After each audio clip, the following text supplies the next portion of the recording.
listening to Fade to Black with your host, Jimmy Church, on the Dark Matter Radio Network. Don't run and hide. Don't be afraid. Don't turn away any longer. The truth will set you free.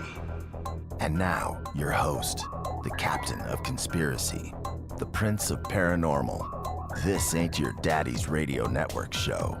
This is Jimmy Church, Fade to Black.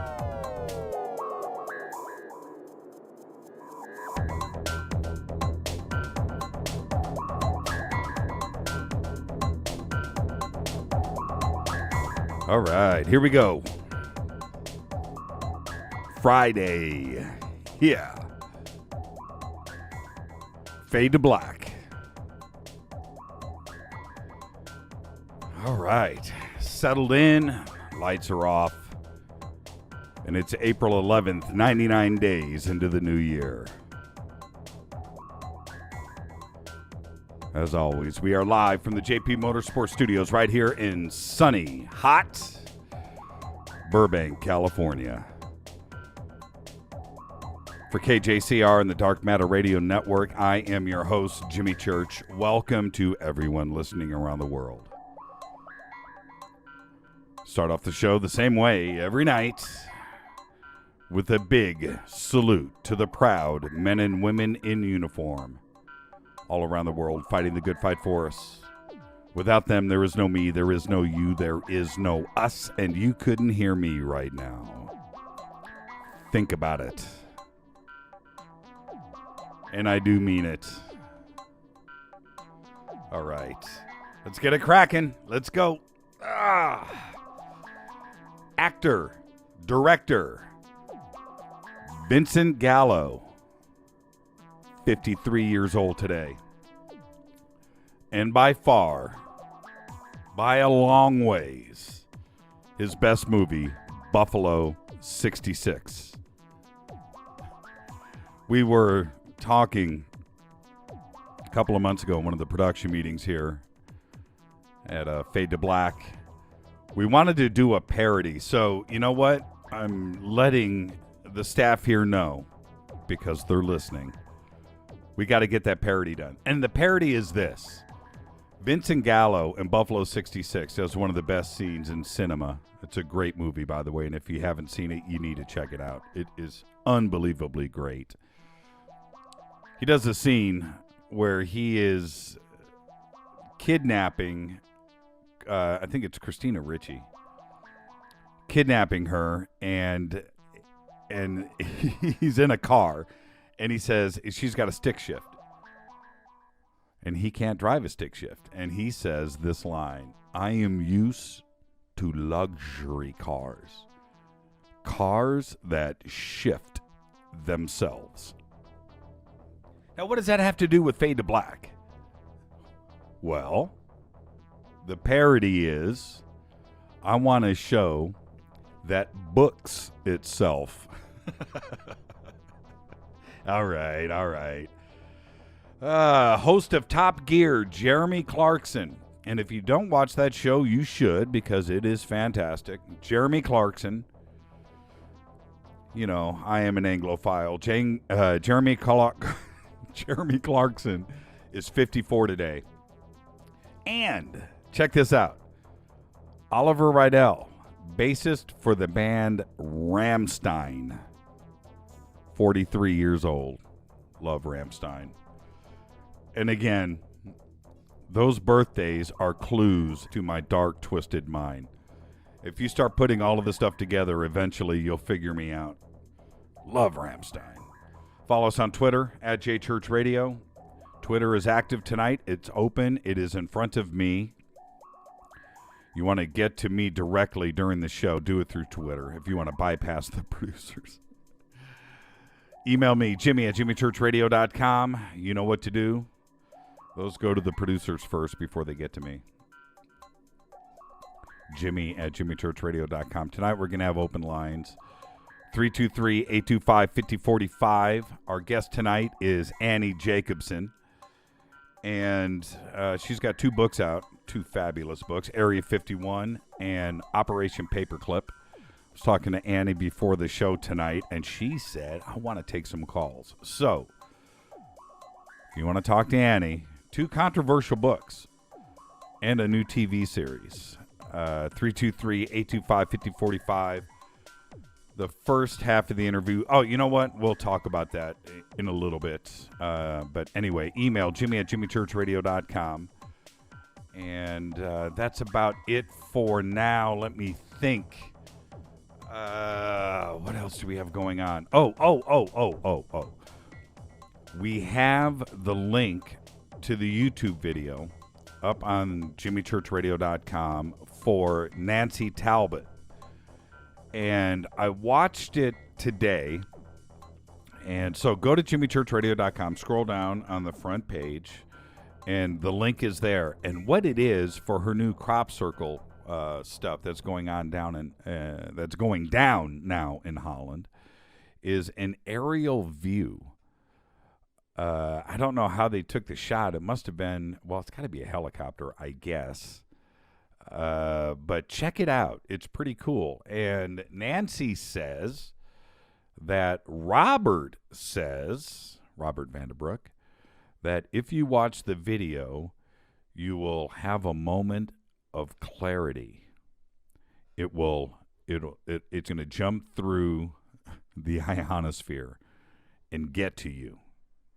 Now, check it out. I did it today, and I think I got there. So check out the video. It's pretty cool. JimmyChurchRadio.com. Scroll down. It's above the galleries. It's on the right side. It doesn't have its own spot. It's below the advertisements. You can find it, and it says right there, crop circle. So go check out the video and achieve consciousness. And if you know where that came from, that was Caddyshack. Okay. All right. Let's get the show going. We've got a lot to cover tonight. I would encourage everybody to go and look at the galleries that we have posted for Annie. So you can do that in advance. But we will be discussing tonight her new series, Chris Carter, X-Files. The series is going to be called Area 51 on AMC. They are shooting it now. And we're also going to talk about her new book, Operation Paperclip. So with that, don't touch that mouse. Get Twitter going. At JChurchRadio. Get the emails going. And we will open up the phone lines. 323-825-5045. I'm your host, Jimmy Church. This is Fade to Black. I'll be back right after this. Don't touch that mouse.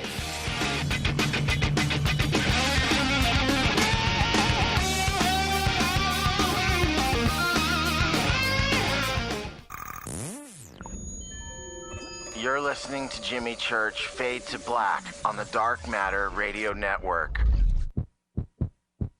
What's up, revolutionaries? It's me, Jimmy Church. Do you have an IRS or state tax issue? Well, I did, and I called national tax experts.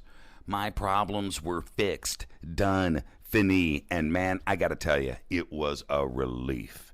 National Tax Experts are a recognized tax office that services clients in all 50 states. It doesn't matter where you live. Give them a call. I'm telling you, they take the time to understand each and every client's individual financial status as well as their financial goals. And that's exactly what you need, my brother, when you're taking on the evil 3-letter. So, seriously, give them a call today at 1-877-909-5444. Again, 1-877-909-5444, or go check out their website, www.nattaxexperts.com. That's NATTAXEXPERTS.com. Tell them Jimmy sent you. This is KJCR at JimmyChurchRadio.com. On the Dark Matter Radio Network.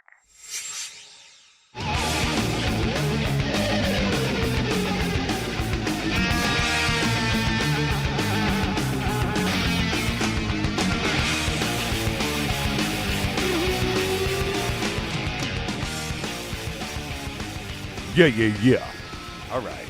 Fade to Black. KJCR on the Dark Matter Radio Network. I'm your host, Jimmy Church. Now, check this out. Next week, what do I do? What do I do after the show every night?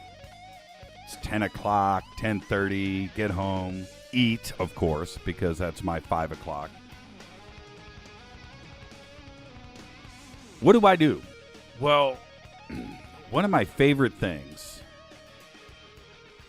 to the behest of my wife, one of my favorite things to do is I scan the web for really cool, offbeat radio shows and podcasts. And I love to, and I mean love, to get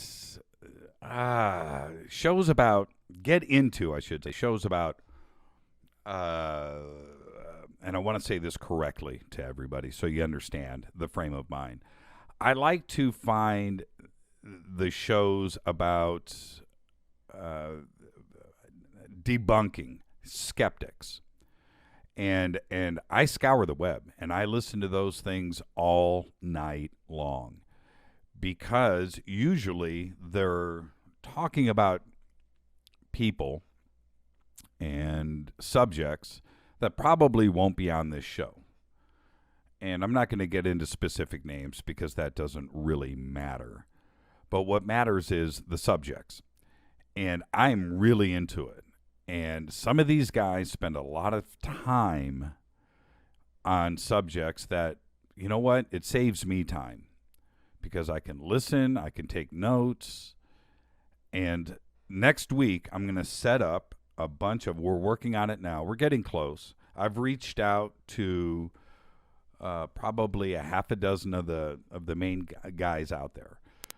And so next week, we're going to have, we're going to touch all those subjects that are really, really, really fringe. And I am talking about objects on the moon, objects on Mars, Nibiru, Planet X, Anunnaki, Sitchin, the fringe stuff. I can go on and on and on and on. That's just what's on the front of my brain right now. But all of those subjects that, for me, I don't buy into. And there's a whole lot of guys out there that don't buy into it either. And in some of these subjects, I'm on both sides of the fence. I'm on both sides. I want to believe there's some stuff there that is factual, that suck me in. And then there's the other side where I'm just like, no, come on. So that's what's good. I think it's going to be a great week of radio next week. And I'm excited about it. So we'll unveil everything as we roll into, you know how we do it here. It'll be Tuesday evening when we reveal next week's guest list and schedule. And we do that for one reason and one reason only. Poaching really gets on my nerves. But so I reveal everything at the last minute so nobody else can book those guests and know how we think and how we're thinking here. So that's going to be next week, and I'm really, really excited about it. And I want to learn, but I think confrontation is also a good thing. I want to be challenged, and I want to challenge. There's no reason to throw softballs on this show. It's not even fun if you do that. I want to learn, and I think that's what's going to go down next week. Okay, so let's move forward. Got to talk about MH370. What have we learned today? What did we learn in the last 24 hours? Well, what we have learned in the last 24 hours is, well, first off, same as yesterday, not much. One of the fascinating things about MH370, before I get into some of the news that is breaking on it, is I cannot believe now that we are in week number 5. We are 35 days into this, 35, and we have nothing, not one piece of anything from that plane has been found. So now this is how I picture the only way that is possible. Well, there's two. There's two ways that is possible. But the only way, one of two ways that is possible, is a nice, soft belly landing. Just cruise that thing right on top of the water. Just kiss the water like you would kiss your sister. Just nice and light. Run that thing in, and then it just sinks. Doesn't break apart. That's one thought. Makes sense, doesn't it? That's one. And the other one is that plane landed somewhere. If it was shot out of the sky and exploded, if there was something catastrophic on board, those lithium-ion batteries that they were carrying, that's another thing. Possibly, some kind of fire. You'd have a debris field. You'd have all kinds of stuff floating. And there are plenty of things on that plane that aren't made out of metal and aluminum that sink, that would just float forever. And after 5 weeks, don't you think washing up on a beach somewhere? It's confusing to me. And I received so much email over the last 2 weeks, and especially over the last week, about my mind going to the dark side. And you know what? I'm glad you guys listen like you do and pay attention, because we all think alike. And the longer that this goes on, the darker that it gets. And it's the truth. So the dark side, where am I going? Where are you going with your thoughts? Tonight, after Annie Jacobson, I'm going to be taking phone calls. And I want to know. So tonight's your opportunity. I want to hear everybody's theories on MH370. I have a bunch of stuff compiled here. None of it good. But all of it, as time goes by, is valid. So what have we learned today? Check. These are some of the latest quotes. Quote, "We have very much narrowed down the search area, and we are very confident that the signals that we are detecting are from the black box on MH370, end quote. And that is from Australian Prime Minister Tony Abbott, as he told reporters today on his official visit to China. Now, what do you deduce from that? What do you draw out of that? What do you get out of that? Well, first off, he says, we have very much narrowed. I don't even know what that means. And we are very confident. It's nothing. It says nothing. They haven't found anything. They don't know. Now, what I am shocked about is how they have suddenly just gotten right on top of and have found these signals from the pingers. So they knew something to get to that search area so quickly and just right on top of and found. I don't know how, but nobody's talking, but yet everybody is talking behind the scenes. The fifth ping detected by Sonobui, dropped by an airplane, is unlikely to be related to the aircraft black boxes. Retired Chief Marshal Angus Houston. What did I just say with the Prime Minister? I'm fascinated with this. Either it's a ping or it's not. And what are they doing finding this fifth ping out there? I don't get it. The beacons are certified to last 30 days, but will probably last at least 35, which could be Saturday, that is tomorrow, according to Chris Portal, director of Duquesne Seacom, the manufacturer of the pingers. So is tomorrow the drop-dead day? Is that it? We wasted so much time in the South China Sea, 3 to 6 days of just wasted time that we can't get back. And now we are sitting here 35 days. When they knew, not only the Malaysians, but you know that the United States knew, that plane didn't go east, it went west. And now we're out of time. Now, this is the thing. The reason why I read this to you in this order. it just seems to me that they want those pingers to go. Because once they go, the search is just going to go on forever. And that's the dark side. The Boeing jetliner disappeared from military radar for about 120 nautical miles after it had crossed back over the Malaysian peninsula. This means that the plane must have dropped to an altitude of 4,000 to 5,000 feet. Now, if they know this, and they knew this then, they knew it dropped off the radar when it was coming back over Malaysia. They knew this. That's why they were searching there, the Malaysians. And if it dropped to 4,000 to 5,000 feet, it was an obvious tactical maneuver. Why waste all of that time? Unless they wanted to push things back. And here we are sitting at day 35. We know nothing. We know that the batteries are about to run out. They're not going to last forever. And we don't have anything official today, do we?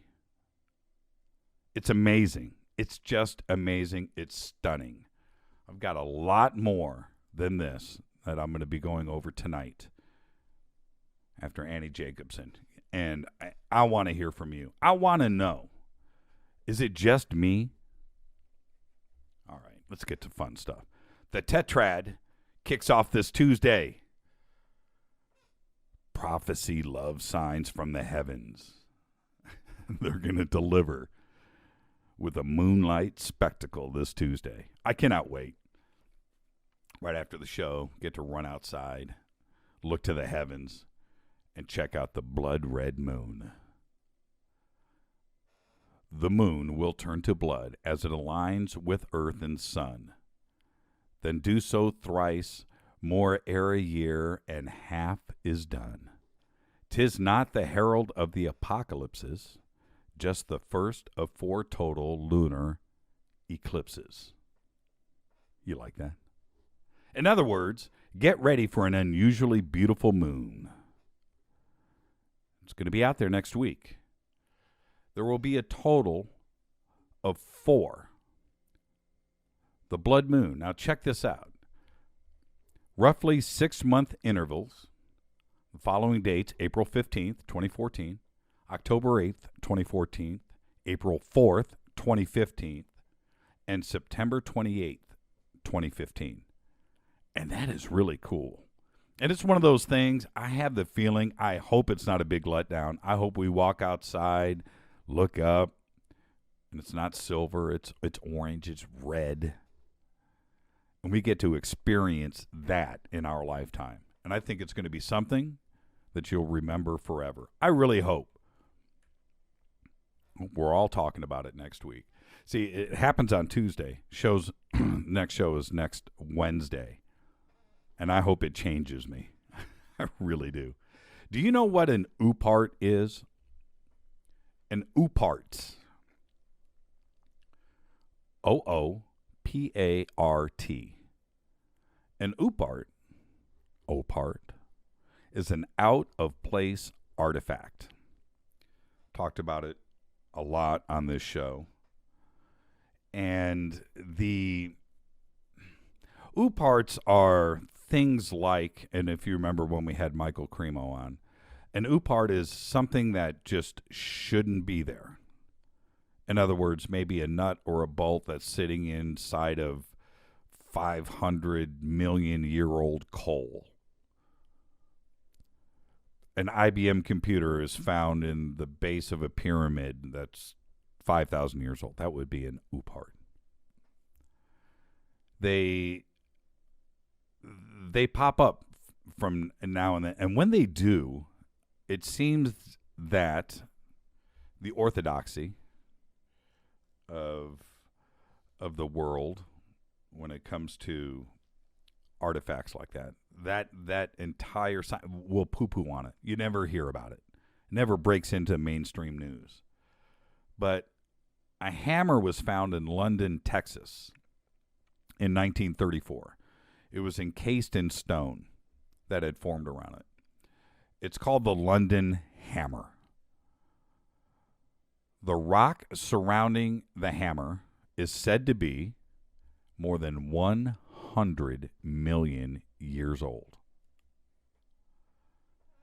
How is that possible? You should see the pictures of this thing. Carl Baugh, who is in possession of the artifact, announced that it was tested by Battelle Laboratory in Columbus, Ohio, the same lab that tested the NASA moon rocks. And before you say anything, yes, the same lab.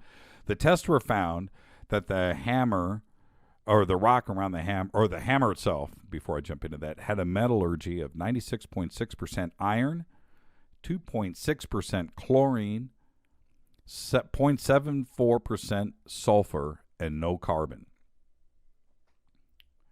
It's absolutely nuts. I think we've got the link up to the story on the website. But I dig this kind of stuff. And there's so much of it around the world. Before you bring up the Antikythera mechanism, okay, well, that's sort of one, but that was an invention, and we've since figured that out. But what I'm referring to is just crazy stuff encased in rock that just shouldn't be there. 100 million years old, 200 million years old, 300 million years old, and this rock, or this hammer, is an example of that. Absolutely cool.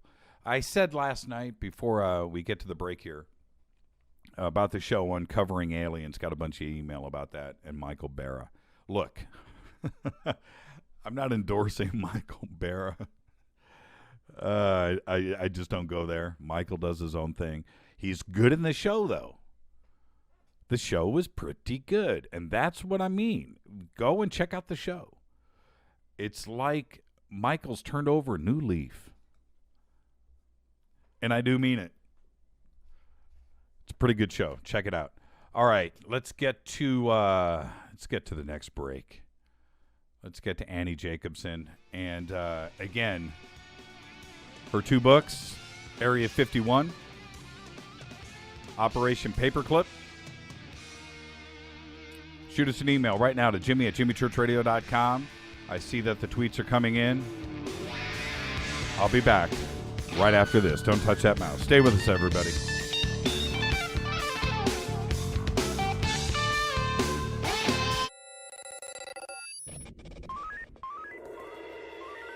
Way out here, we listen to Jimmy Church on the Dark Matter Radio Network.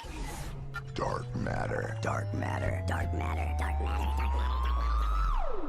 You're listening to Fade to Black On the Dark Matter Radio Network. ¿Qué tal, mis amigos? Yo soy Mario Carson, el tiburón, y los invito para que escuchen a mi buen amigo Jimmy Church Radio. ¡Claro que sí! Oi, oi, I'm Reese Evans. You're listening to Jimmy Church. This is Revolution. The revolution will not be televised. The revolution is on radio. Ciao.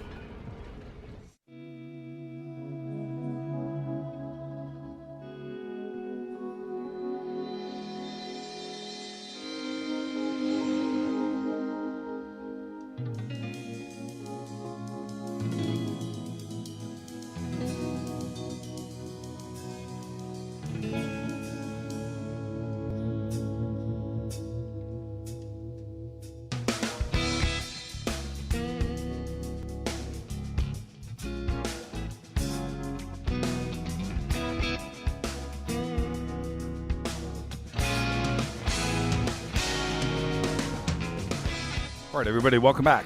Fade to Black, KJCR. On the Dark Matter Radio Network, I'm your host, Jimmy Church. Shoot us an email to Jimmy@jimmychurchradio.com. You got anything for Annie? Pierce the veil of the producers. Get it to me. Twitter is open, @JChurchRadio. Annie Jacobson is an investigative journalist and author who writes about war, weapons, the U.S. national security, and government secrecy. Her newest book, Operation Paperclip, the secret intelligence program that brought Nazi scientists to America, was published in February 2014 and has become an instant New York Times bestseller. Her 2011 nonfiction bestseller, Area 51, An Uncensored History of America's Top Secret Military Base, has been published in 5 languages and is being made into an AMC scripted television series with Gail Ann Hurd from Walking Dead and Terminator and Chris Carter from The X-Files. I would like to welcome to the program right now Annie Jacobson. Welcome to Fade to Black, Annie. Thank you so much for having me. It's a real pleasure. Thank you. Thank you very much. Now, before we get serious, I do the same thing with every guest, and which is, this is just a long-form conversation. You and I are sitting in my living room, and we're just going to talk. There's nothing scripted, no questions, no notes, and hopefully by the end, we're still friends. Okay. We were talking before the show about a couple of things, and I don't throw softballs, but usually the first question is softball-ish. And for you, it's like, the pink elephant in the room. So I just have to go there first, which is you're in a man's world. You write about war, Area 51, Operation Paperclip, the Third Reich. Is that a challenge for you, and how is that going for you? Well, I'll have to report back into you after I'm how it goes for me when I'm at the Pentagon next week. And how about that? That is a man's world. And last week I was actually at Los Alamos at the nuclear laboratory, and I tell you, that's a man's world as well. So, but I write about war and weapons, and as another author once said to me, make sure that you fish where there are fish. And so I'm always looking for those really compelling stories about U.S. national security and secrecy, war and weapons. And you're absolutely right. Those worlds are made up largely of men. Do they, and I'm talking about men, I'm talking about us, when they hear from you first, do they take you serious? Do you have to get hard with them and how do you I mean, it's just I can't imagine. It would be tough enough being a man in a man's world covering this kind of stuff. So what do you do? I don't know. You know what? I love that you're asking me this question because I don't think anyone's ever asked me this question before. Maybe I just take it for not granted, but just the story I'm after, and whoever has it going to bring up. And Annie, I've lost your audio. You're breaking up. You're on a landline. Oh my goodness. Okay. You know what it is? It's those men at the Pentagon interrupting us. Okay, so because I'm not moving. I'm standing still in my office on a landline. Okay, so go ahead. That entire answer clipped out. So let's.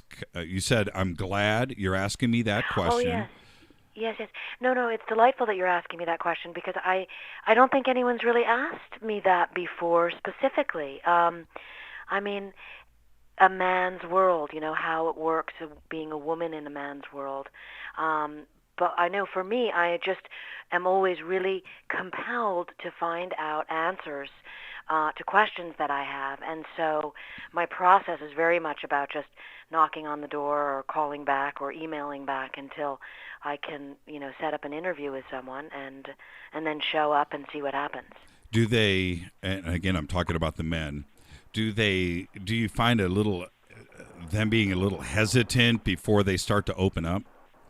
I mean, and I know that you deal with it. So, are some more open than others? Do some go right there out of the gate, or do you just kind of have to warm up to it? I don't know. You know what I think is different is here's really where the line draws for me. It's basically about comfort and discomfort.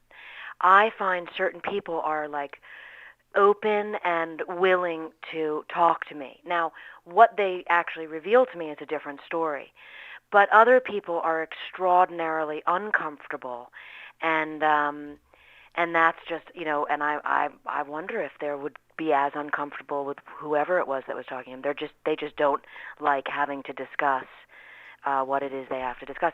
Here's another little thing that I often do, and I really like most, is I try to get the interviews from people's bosses first.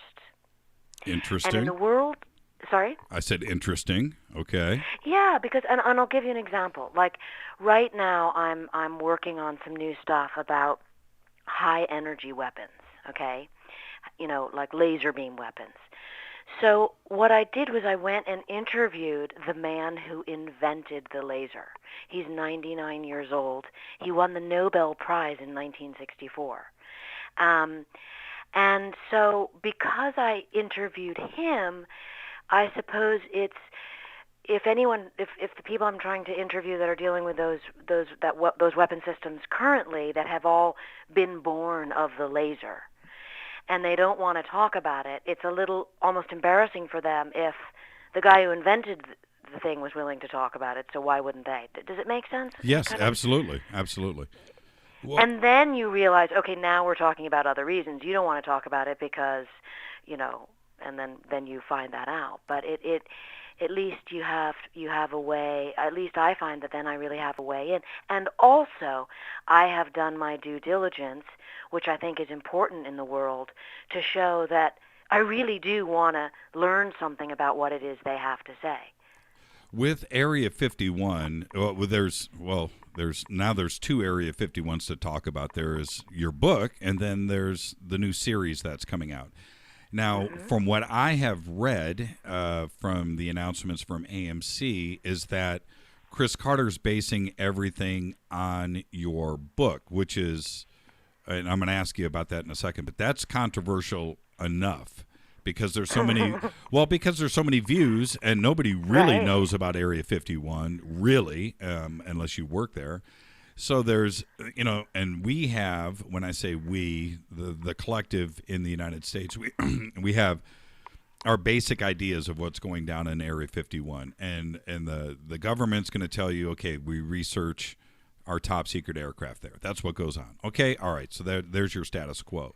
Then there is the ufology, that genre, that side of that look, I should say, which is Roswell, aliens underground. We keep them there. We have a nice hotel, Holiday Inn set up for the aliens underneath the base.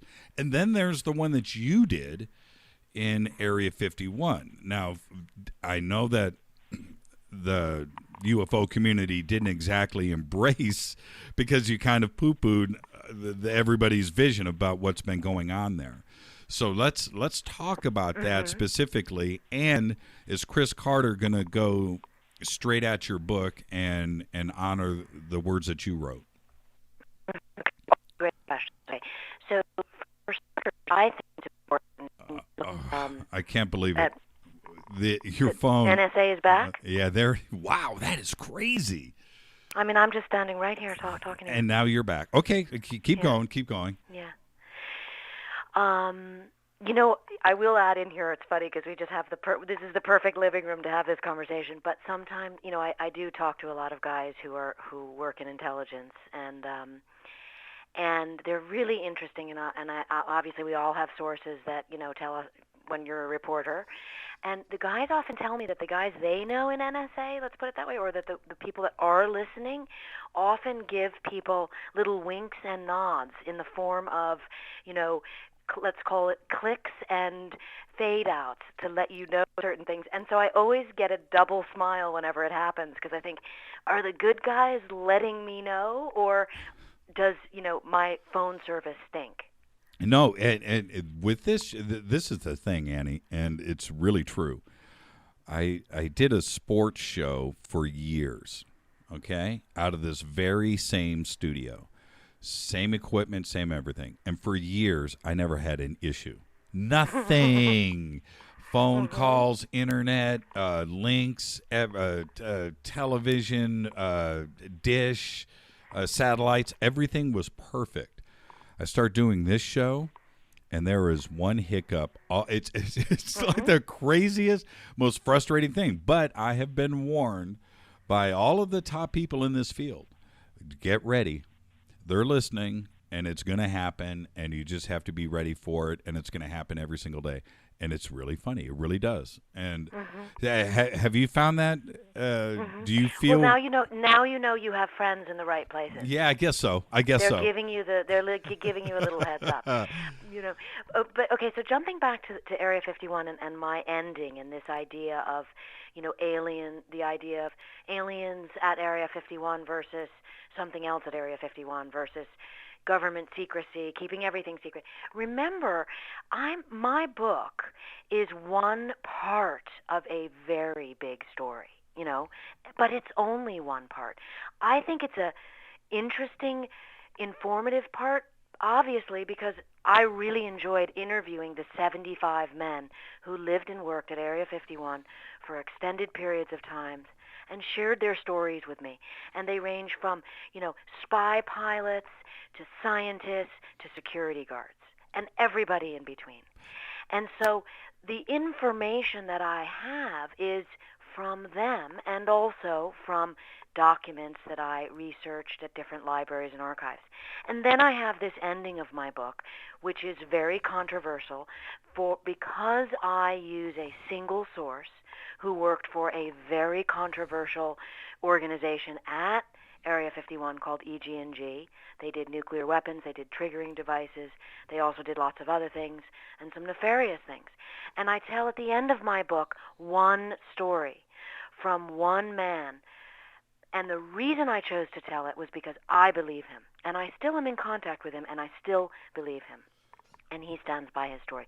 But again, that's one story. Many people have come to me in all of my different, public speaking events afterwards and said, listen, I've had people tell me, you're now a plant for the CIA. You're part of the disinformation. I've had other people tell me, you hit it right on. I've had other people tell me, you're out of your mind. Right.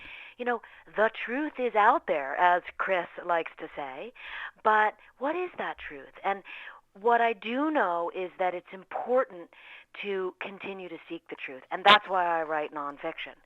Now, the second part of your question is, what is Chris Carter going to do with the book? And that's what's exciting. We actually we had a meeting today about, as we work on this, and it's such a great team. I can't feel in better hands with Gail Ann Hurd and Chris Carter, and we talk a lot about the story. And without giving anything away, obviously, whenever you're adapting a scripted fictional television series from a nonfiction book, the writers that, with Chris leading the team of writers, it's really important that they take their vision to that series. And so I would say, if anything, my book serves as the springboard, as the backbone, as the jumping off point. Call it what you will, but I think the TV series is so exciting because basically what it does is it takes all the same themes that I think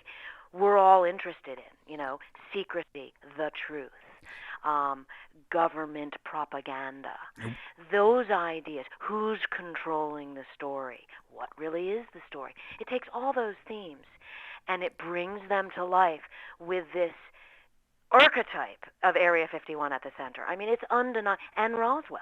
You cannot deny that this is an unsolved mystery.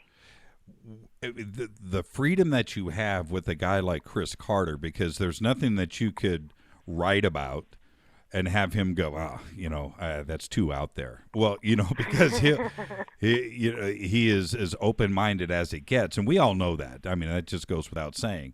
But with that, when you're dealing with fiction and nonfiction and government secrecy, and obviously what Area 51 is about, has there been any government interference? Do you have to disclose to anybody what you guys are potentially going to show on the screen?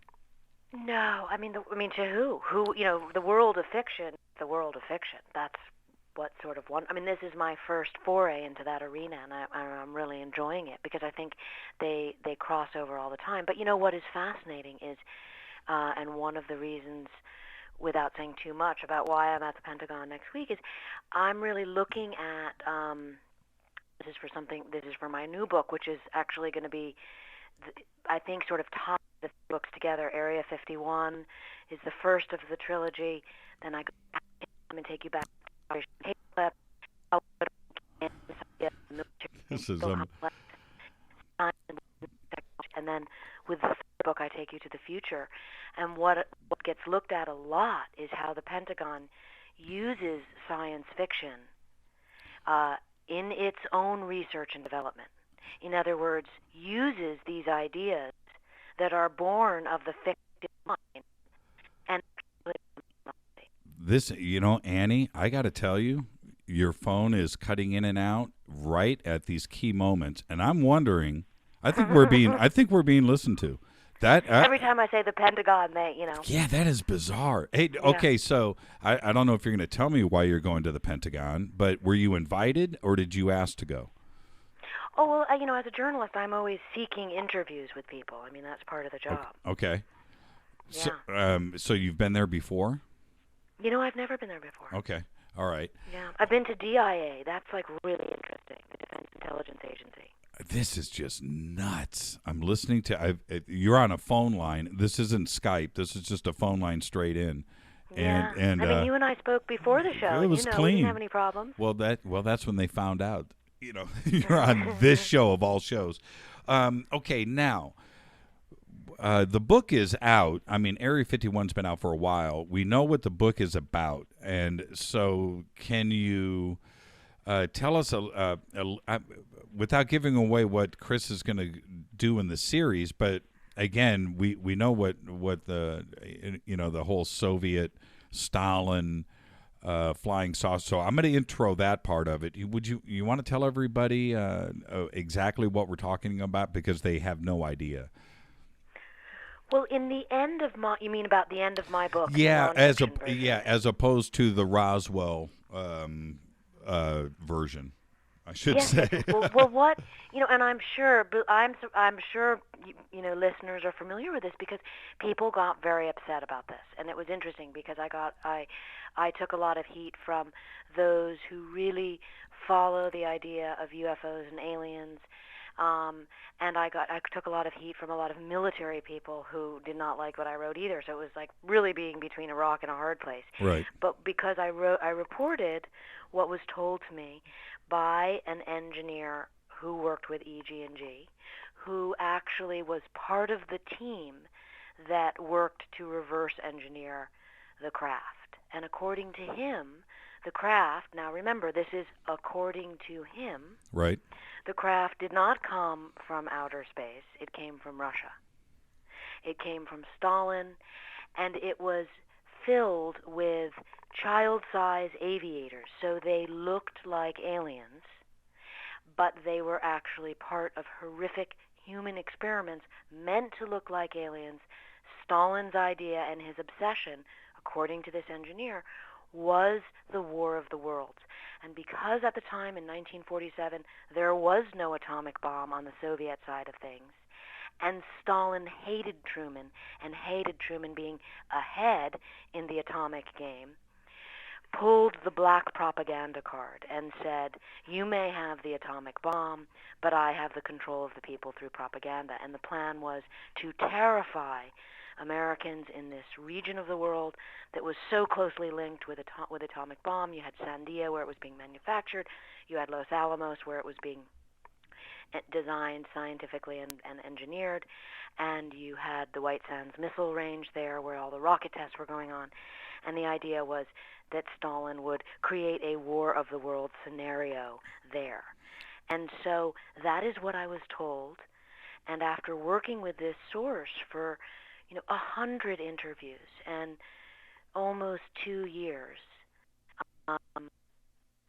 his family, looking at documents, absolutely convinced he was who he was, knowing who he was, knowing his place within the Atomic Energy Commission, interviewing people who knew him, who worked with him, doing all of that about 3 decades. Unbelievable. All of that was cut out. Now this, it's happening.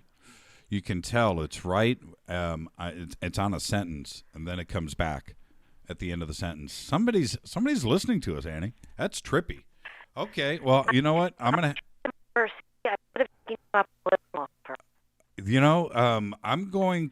I'm gonna break to a commercial, and I'm gonna call you right back. Let's do that. And then we'll reset this phone line. How's that sound? Sounds great. Okay, let's do it. All right. Absolutely bizarre, and you are listening to this as I am listening to it.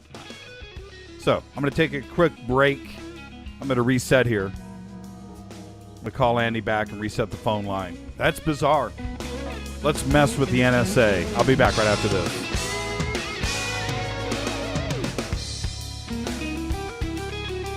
Hi everybody, this is Rob Halford, the Metal Guard on JimmyChurchRadio.com. What's up? That's Brian Taylor, Ninja Badass Extraordinaire, and this is JimmyChurchRadio.com. JJCR, in your face. JimmyChurchRadio.com. On the Dark Matter Radio Network.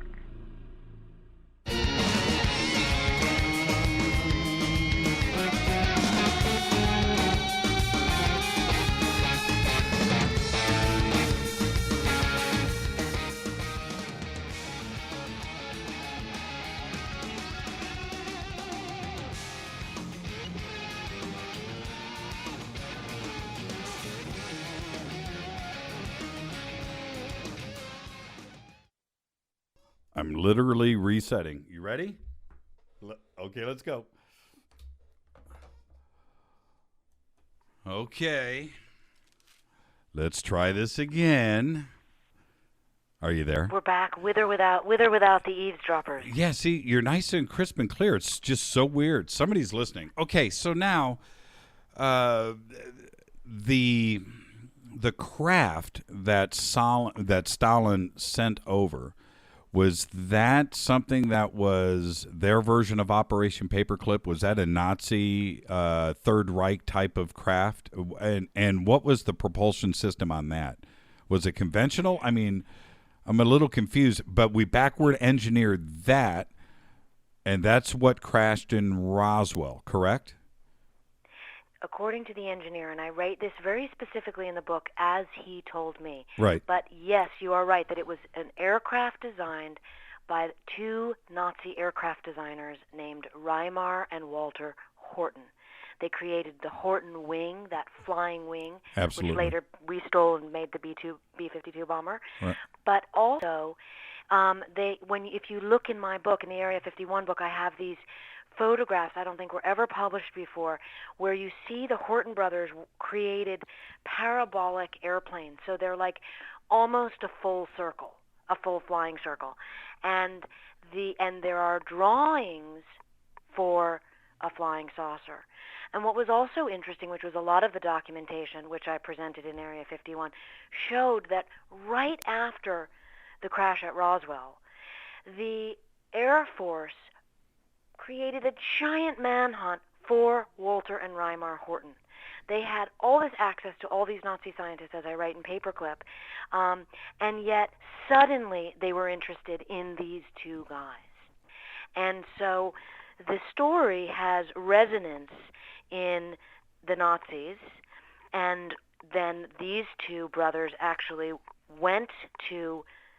made contact with Stalin, and as I write in the book, as soon as that unveils itself in these National Archives documents, the last sort of line in the file is the Horton brothers confirmed, communication with the Soviets. And then there's no more documentation.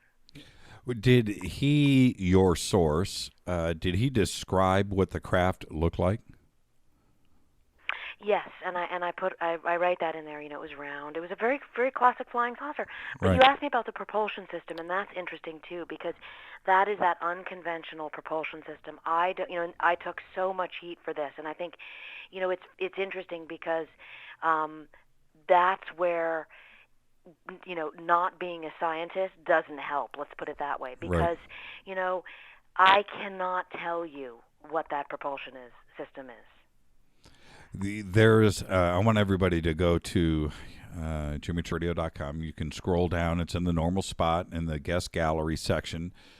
And Annie has provided us 7 photographs. The bottom 3 are from Area 51, and we'll talk about these 3. But the middle one is the Horton aircraft, and this obviously is one of the prototypes. This is probably one of the ones that is made out of wood, but this photograph is and this design is very reminiscent of what was seen up in Washington first before Roswell, and yes, and it's an exact as far as a description goes. If I was going to draw that's exactly what it reminds me of. Yes, I mean, and again, this is one part of the story, and what I find fascinating is the hunt for information and how more gets revealed as you keep looking. And so it's why I always caution my own self and also readers and listeners to being convinced of their own ideas. I think it's really important to have conviction, but there's something really significant about being able to maintain this idea of flexibility with your thinking, because there are with all the information being controlled in so many different mediums for many reasons, some good, some nefarious, some simply because it gets lost, that I always really adhere to that idea that there is more out there and there is more to be revealed. Where did was Mengele something that you found out on your own, or was this also disclosed? And if it was, how was the Mengele-Stalin connection revealed? How did your source put that together? That was the very first point. That was the horror and the difficulty of what my source was dealing with, and really has always been, for me, the mainstay of his credibility, because I believe that what he told me because it was an enormous burden to him.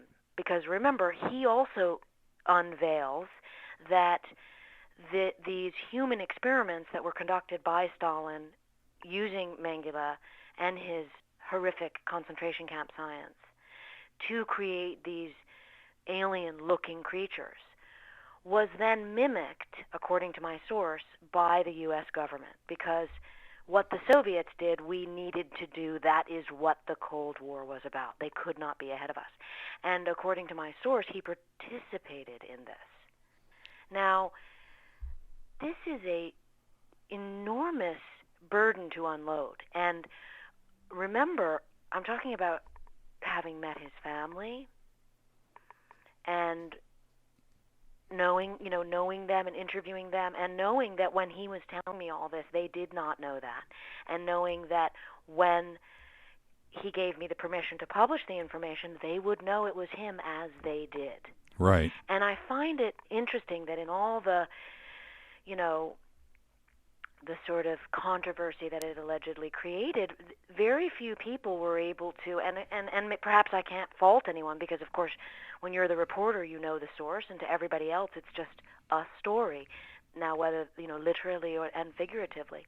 But this is a real person with a real family, and I sat there after the book published with his family, saying, how could you say this? How could you have done this?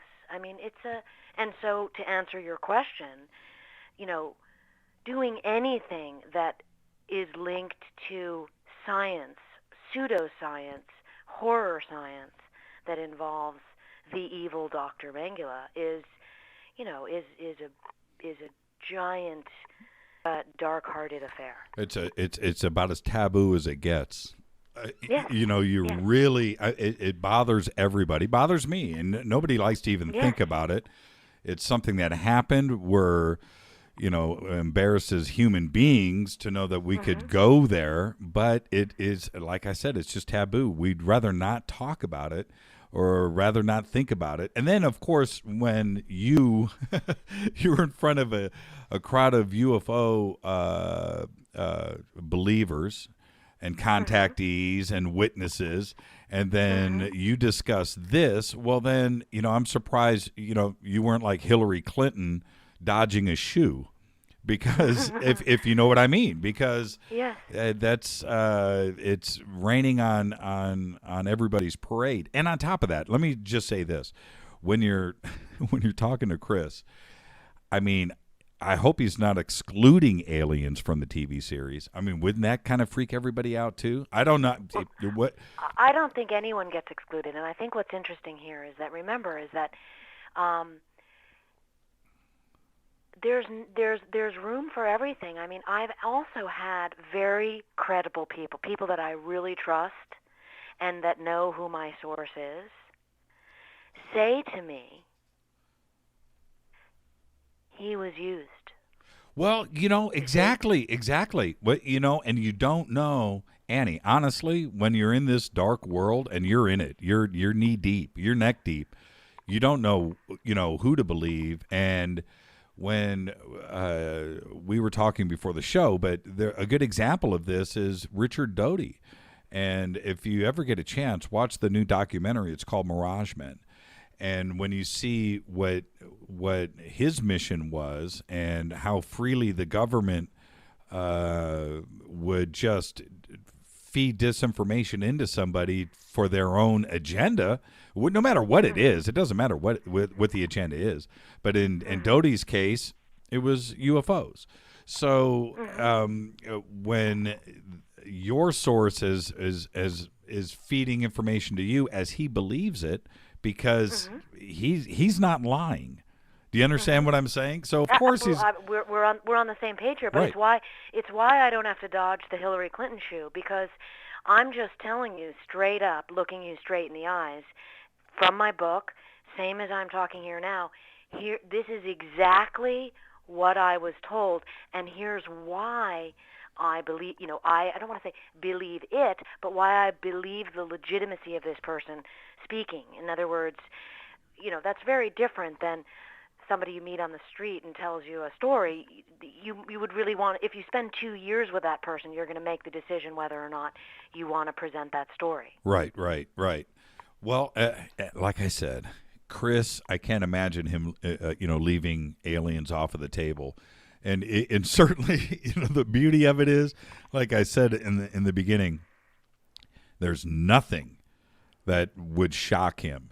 He would just be, hey, that's a good idea. Yeah, wow, yeah, let's go there. So I'm excited about. Is it going to be called Area 51? By the way, I know that I've read that a few times. So they're just sticking to it. I cannot wait. Now Now, I know it's in production now. Before we start to move on a little bit, I know it's in production now. Do they have is it going to be in the fall schedule? Is it going to be in 2014? That is always up to AMC. Right. I would just say stay tuned and be excited, because I am, but I love everything that you said about this this idea that anything is possible when you're in the hands of a master storyteller like Chris Carter. And I think that also comes from his real deep core beliefs of that nothing is what it seems. But yet he's got the puppet master control of the story, which is what you want, because you want to be taken somewhere that's really, an enigma. With Area 51, and because it's a television series as opposed to a feature film, the writer is involved, right? Now you're sitting down. Are you there writing with them? Are they consulting with you every step of the way, or do they just have your book on the table and they consult the book? Chris is the master of secrets. He goes away, does his magic, and then we all get together. And we have lots of story meetings and stuff like that. But I mean, he's the writer. He's in charge of the story. Okay, and this is my next question: is it a period piece, or is it going to start off in 1947? Is it completely set in 1947, 48? That I can't say anything about. Yes, Annie. Give me a little something. Well, here's the funny thing: is in the world of like nonfiction, and journalism, and you really have to keep secrets. It's like you got to honor your sources. But I tell you, TV is even more secretive. Yeah, totally. And well, and the thing is, when it comes to Chris, and this is why I'm so excited about Area 51, is that the way that he did X-Files and the way that he dealt with that story, just the basic storyline over the years, that he's not scared, and because of the success of X-Files, he can do whatever the frig he wants. And there's nobody that's going to tell him no, because they can't, and that's why this is going to be great. And the book is good. He's good. The staff's going to be good. So it's going to be great. I can't wait. I really can't. Oh, it's something to look forward to. Okay, Operation Paperclip. Now, how is it doing? By the way, how are the sales? Oh my God, it's great. I mean, it went right to the New York Times bestseller list. And here's the thing: when you're an author, you just do. At least for me, I just find stories that I really want to know about. I think I once heard it said best when another writer was saying there's two kinds of writers in this world. There's people who write about what they know, and there's people who write about what they don't know. And I fall into the second category, and this is, of course, starting out. If you don't know a subject but you want to know, then it becomes a really compelling investigation.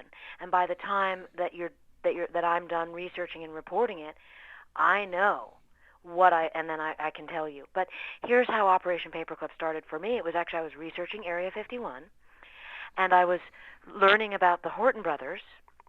And with the flying wing that we just spoke about, and I learned that the Horton brothers were passed up for Operation Paperclip from all that documentation I was telling you about. And I said to myself, fascinating, Operation Paperclip. I don't know anything about this. And so what I did learn was that they had a boss, and the boss's name was Colonel Siegfried Kneemeyer. And Kneemeyer came to America on Operation Paperclip. And I looked him up. This was still doing the Area 51 research, and I was fascinated to learn that Kneemeyer was this incredibly important pilot. He was a spy pilot for the Third Reich, but he was also a really talented engineer. And he was so enamored by Hermann Göring, who ran the Luftwaffe, that Göring eventually made him head of all technical developments for the Luftwaffe, which is how he became the boss to the Horton brothers.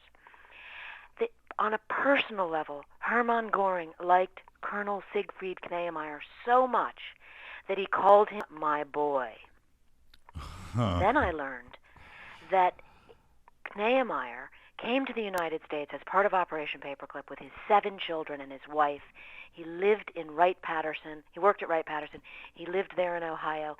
And when he retired in the mid-'70s, the Department of Defense gave him an award called the Distinguished Civilian Service Award. That is the highest award that the Pentagon can give a scientist. And I thought to myself, how on earth do you go from being the most important guy to Hermann Göring in the Luftwaffe to being one of the most important scientists to the Department of Defense? And I didn't know that answer, and I wanted to know that answer, and that's how I began researching Paperclip. For everybody, myself included, when you first hear about, you get a whiff, a little whiff of Operation Paperclip, your first thought is, this is BS. There's just no way. I'm not buying into it. But then you find out that it's real. And as you start to read and investigate, and you find out how far and how deep and how wide it was, it's one of the craziest stories of the 20th century, by any stretch. It doesn't matter what you want to talk about. It's right there. But for those that don't know what Paperclip is, let's just, and it's going to be very few with this audience. Our audience is very smart. But just a quick review, what was Paperclip? So Operation Paperclip was a classified military program that brought 1,600 Nazi scientists to America beginning in the weeks really, after the surrender documents were signed, ending World War II in Europe. And it also had a benign public face. So shortly after the scientists started arriving, the War Department issued a press release saying, "We have brought over some of the good Germans."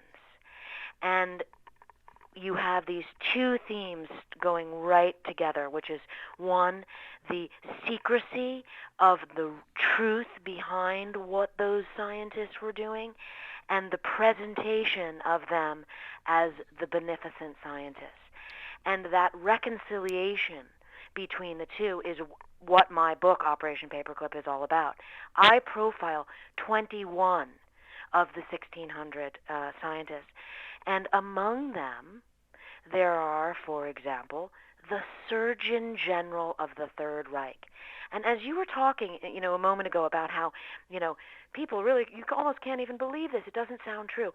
I suddenly had this glimmer of this UFO analogy. How many people sort of paw and say, "Oh, that's not possible." But imagine, let's just say the documents were still classified, and somebody said at a dinner party, "Well, we brought the Surgeon General of the Third Reich, the man that led many of the murderous concentration camp experiments. We actually brought him over here. He was at the Randolph Air Force Base in Texas. He worked for the U.S. Air Force."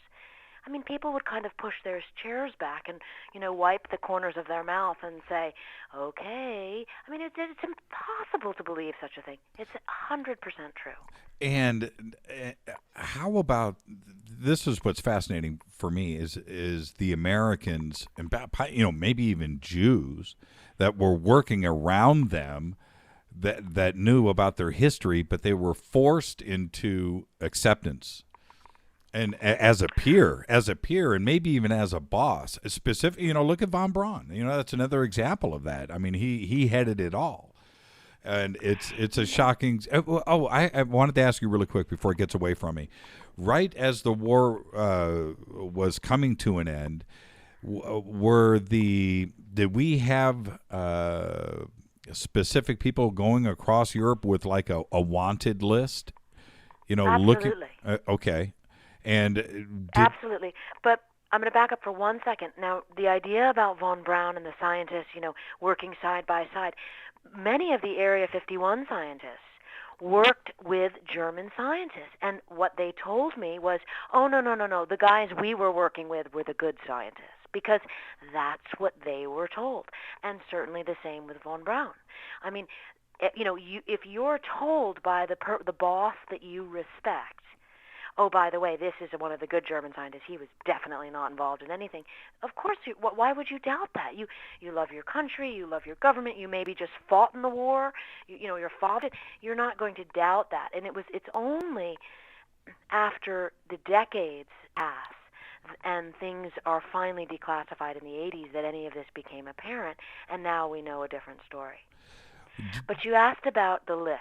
And yes. What's fascinating is that the list began. Wernher von Braun, by the way, was number one on the list. Of course.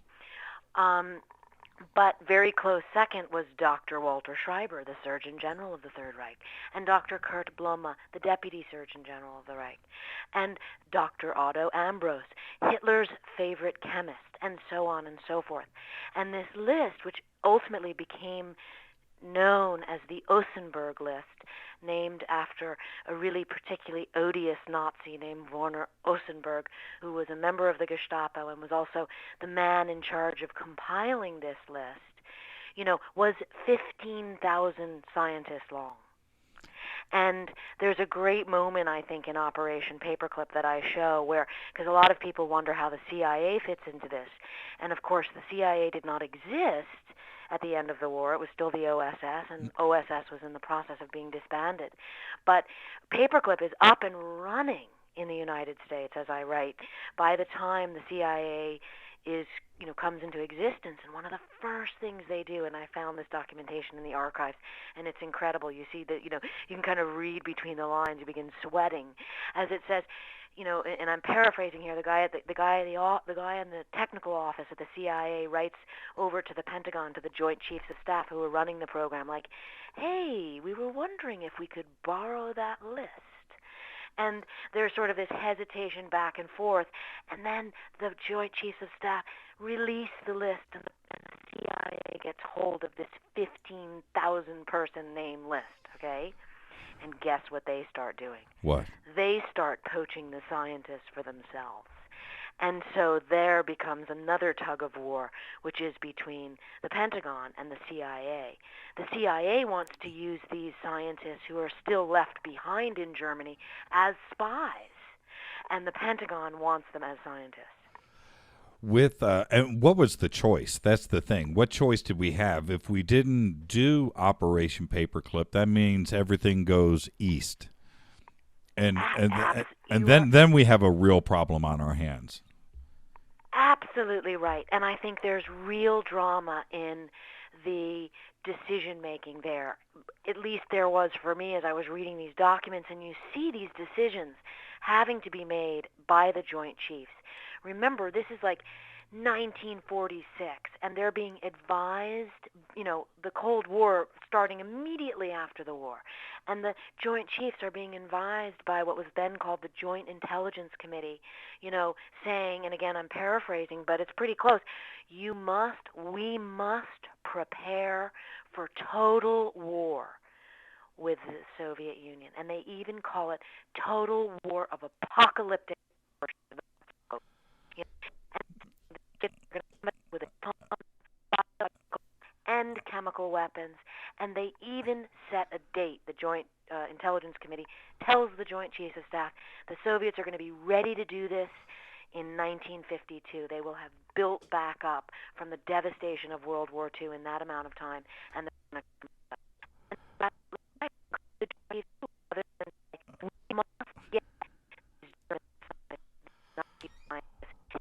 favorite scientists. I give up. Because if we don't, it's so okay. Let's keep going. It clipped out again, and I don't understand what's doing it. It's absolutely fantastic. You know what? Hold on. I'm going to try something. Just stay with me. Stay with me. Stay with me. Stay with me. Stay with me. Stay with me. Stay with me. Stay with me. Stay with me. Are you there? Mm-hmm. Okay. All right. I just changed channels, and I'm compressing, and let's see if that makes a difference. Okay. All right. And you can hear me just fine, right? I think I know what it is. Whenever I say the Pentagon, like an alarm must go off somewhere. It's funny. I was noticing the same thing. I was noticing the exact same thing. Pentagon is the key word there. I want to go over to the gallery really quick. Now, with the four pictures that are with Paperclip, but you bring up Schreiber, and I want everybody. I know nothing about Schreiber, so I'm opening up. Everybody, just go to everybody listening right now. Go to jimmychurchradio.com. Go down to the gallery. He is picture number 4 in the top row. Kind of a creepy looking guy, if you ask me. But okay, so tell me again. Tell us all who was Schreiber. So Major General Dr. Walter Schreiber, he was the Surgeon General of the Third Reich. He was in charge of vaccines. Now, that may sound slightly benign, but what vaccines were vaccines to protect German soldiers against biological weapons. So the Deputy Surgeon General of the Reich, Dr. Kurt Blume, who was tried at Nuremberg, and both of these men became part of Paper, by the way. So Blume was in charge of creating for the Reich a bubonic plague weapon. Now again, this is something that really sounds made up. The documentation is all there. Blume was working on the bubonic plague weapon, and Schreiber and his team were tasked with working on a vaccine for the bubonic plague weapon, and also all kinds of other vaccines for these, epidemics that were plaguing Germany, from typhus to Rinderpest. And so Schreiber was in charge of this program, and they were using concentration camp prisoners to experiment on because, imagine the science testing vaccines on mice pushes the science pretty slowly and methodically. And if you can test it on humans, you're going to get results much, much faster. You're also going to kill a lot of people, which is exactly what the Reich was doing. And so both of these men were involved in really sinister, dark-hearted programs. And the fact that they both became part of Operation Paperclip is just really hard to wrap the mind around. I tell their stories, specifically and methodically using the different documentation that I found both, in German archives, in the National Archives. I interviewed Dr. Blomma's family members, really tried to bring to life the idea that this was a extremely complicated tale and involved great moral compromise. What happened to him ultimately? Obviously, he was never prosecuted. He just worked for us. What did he do for us? Did he head up our chemical warfare program over here? I mean, the Schreiber-Blomma story is so crazy because they were at odds with one another their whole careers working at the Reich. They hated each other. They competed with each other. And then they fought with one another, from a distance through the U.S. Army for another decade after the war. And the reason is this. Schreiber was actually captured by the Soviets as Berlin fell. He had set up, according to him, a hospital in an underground tunnel near Hitler's bunker. And he was operating on soldiers, German soldiers. And then ultimately the Soviets took over Berlin.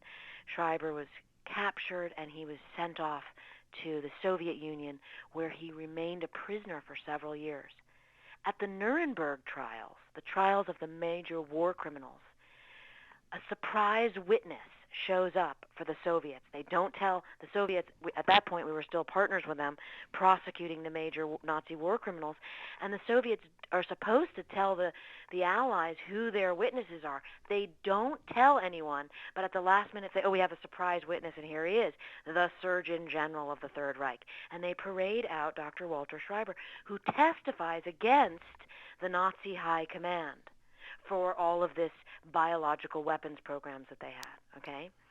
And everyone was incensed on the American side, like, wait a minute, we wanted to prosecute this guy. What is he doing in your hands? And it's this incredible drama that's sort of lost to history. And then Schreiber disappears back into the Soviet Union. And when he reemerges several years later, he claims to have defected. It's so suspicious. I mean, how could this major fish defect? Right. So the suggestion is, at least my read on the documents, and again, I use all these CIC counterintelligence corps documents to show the U.S. military intelligence in U.S. occupied Germany at this point, deciding, is he a spy? Is he not? And they just say, you know what? Either way, let's get him. They get him. He's too hot of a potato, that's what they call him, to actually bring him to the United States. So they set him up in a facility in Germany, which I write about in Operation Paperclip, the book. This facility called Camp King, almost unknown to most people, that we had a secret facility outside of Heidelberg where we were interrogating people. And this is where the MK Ultra experiments began. And who was the surgeon in charge of that post? That secret it was like partially secret, partially classified. Camp King existed, but this part of it didn't until these documents showed up. But Dr. Schreiber was the post doctor. And at that facility, we were now interrogating Soviet bloc prisoners we had captured. And Dr. Schreiber was the post surgeon. And then ultimately, war with Korea breaks out. Suddenly, the decision is made, you know what, the communists are so coming at us, never mind that this guy's too much of a hot potato to bring him to America, and they bring him to America. And that's how we wound up at the Randolph Air Force Base in Texas. Unbelievable. And next you're going to tell me that he had a pension and a retirement plan, too. You know what, even worse, he brought his mother-in-law and his wife and his son, and he settled in San Antonio, Texas. Did he change his name? Did he change his name? No! This is what's so crazy, but remember, this is, of course, before the days, of the Internet and the days of the dark matter radio show where people actually could be incensed. Right. This was back in 1951, and people really towed the party line. But the downfall of Dr. Schreiber was hubris, and that is because he gave an interview. I mean, can you believe this? He gave an interview and said, here I am in America working for the U.S. Air Force. And lo and behold, I love it when fate and coincidence come into a real, a story in a manner that is just astonishing. It's almost too good to be true. One of the prosecutors at the doctor's trial, I think really one of the heroes of my book, Dr. Leopold Alexander, who had tried to interview Schreiber when he was testifying against the Nazi high command at Nuremberg because he knew Dr. Alexander knew Schreiber was a wanted war criminal. And Schreiber read this in a magazine and said, this is crazy. You do know who this guy is? And then I don't want to give away the part in the story of what happens because it's so exciting of this, incredible tug of war now between the U.S. Air Force and Dr. Alexander and Dr. Schreiber because the U.S. Air Force doesn't want to give him up. Of because course. Schreiber's one of 1,600 Nazi scientists in America. And they have to really play it cautiously because, the whole program could be unveiled. Now, the first picture that's here is Hitler, the famous picture, him in front of the Eiffel Tower. Why did you want to discuss this? Why did you have this one sent over? Well, I think what's interesting there is that you see Hitler with Albert Speer. And Albert Speer Speer's to the left. That was Hitler's Minister of Armaments and War Production. And to me, Speer was just a phenomenally interesting character because the first part of the book, I tell you about the last 6 months of the war, and I show you what some of these scientists were actually up to, and they were all under essentially the umbrella of Albert Speer. And Albert Speer was not hung at Nuremberg. He was convicted, but he was given a 20-year sentence. And he went to prison, and what happened to him and how he was able to position himself as the naive Nazi. The reason he wasn't hung, the reason he was given, some grace, so to speak, was because he said, I did not know. I should have known, but I did not know. Now, this is absurd. I mean, this is apocryphal. This is fantasy. This is fiction. You're talking about Albert Speer, the Minister of Armaments and War Production, telling the audience, so to speak, that he did not know about the Holocaust. But what happened, and I think this is such an important part of denial and myth-making and propaganda, is by people accepting this nonsense from Albert Speer. Oh, he didn't know. He didn't know. Allowed millions of other people to claim the same ignorance. I just had a phone. That, to me. Just had a couple of phone calls coming in, and let's see here. Okay, Dave. Well, that's the first call that just dropped. I just picked it up. Dave, just call right back. I know you're obviously listening. And for everybody, 323-825-5045. Annie would like to take your phone calls, and she specifically said before the show, I'm going to take some phone calls. So the phone lines are open. We have a little bit of time left with Annie, so make the calls quick, but we are officially opening up the phone lines. The one thing I want to say about Speer is for him to claim any innocence at all, if out of Hitler's circle, I mean, I wasn't there, but out of his circle, the one guy that I think that Hitler would have confided in is him. He was like his friend. That's the way that I feel, and I think that He wanted to stay close to him. He felt a friendship with Hitler, and everybody else was competing for Hitler's confidants. But out of all of them, it was Albert, and Albert was the one guy. If anybody was inside of Hitler's head, it would have been him. Okay, got another call coming in. Let's grab this one really quick. All right, you are live with Annie. Who's calling? This is Dino. Dino, how are you, sir? Say hi to Annie. Oh, pretty Hi, good. Dino. Annie, hi. First off, I want to say I saw you on a PBS program, I think NewsHour, and you're very good at representing. You're an intelligent, intellectual, and well-spoken with a good voice. And we need people like you to start getting the truth out about all kinds of things. So I hope that you'll continue your research into UFOs, etc. Thank you, Dino. Do you have a question for Annie? Yeah, and so the question would be, do you believe, of all these people that you've met, that eventually some of them will be willing to go public to say that these things are true? In other words, are they going to forget about any threats that were made against them by the alphabet agencies? Dino, are you referring to Paperclip or Area 51? Both. Okay. Annie?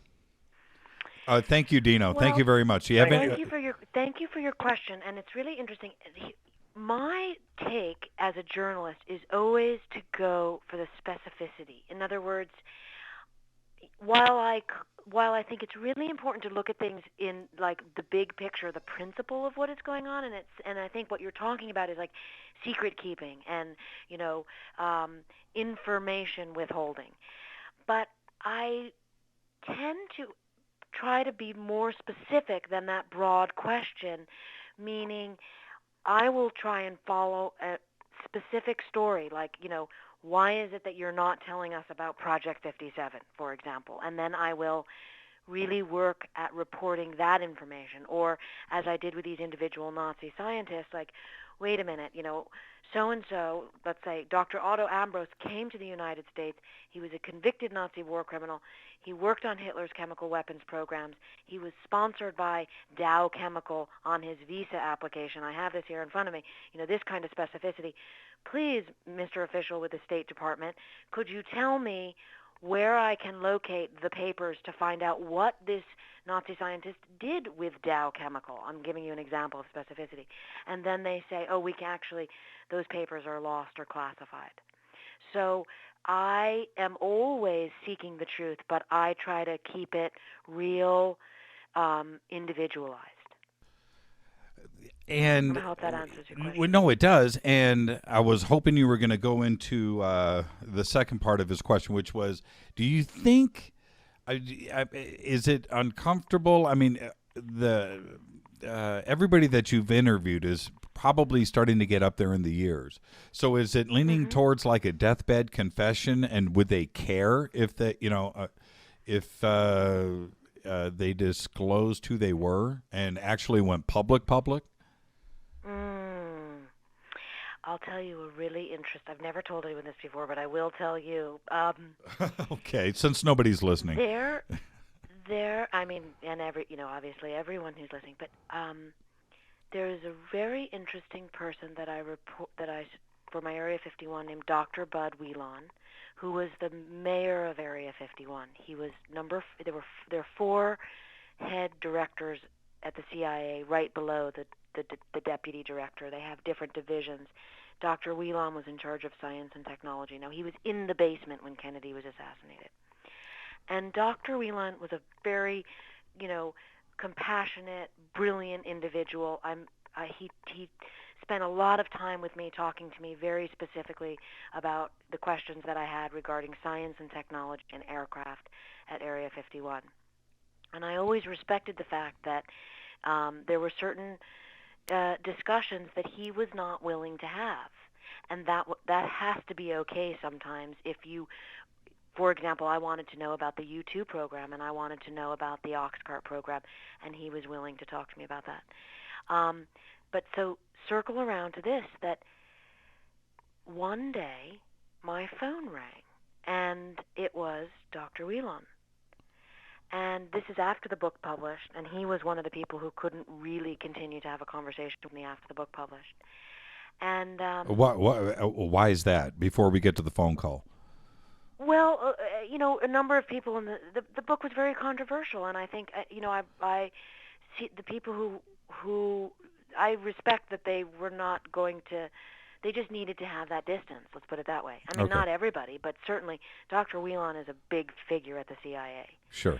But, and again, this is you can take this how you want. But Dr. Whelan called me, and he had not called, and I thought that incredible. And I showed my husband. I said, look, because the iPhone, it said Dr. Whelan.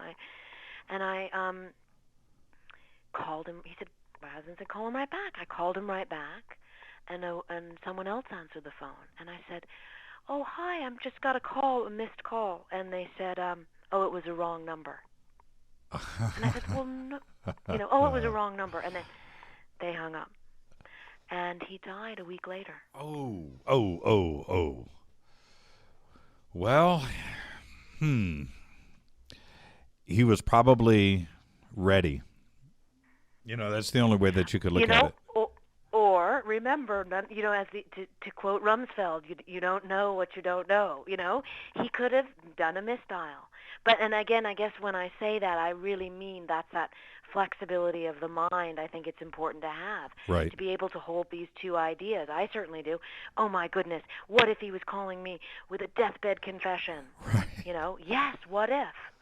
Or maybe it was a misdial. Well, I'll tell you, since we're just sitting on my couch talking, I'll tell you a little story that most of the listeners know, but it's exactly what we're talking about. It hasn't happened for about maybe 6 weeks now, but I had one of the Joint Chiefs calling this show.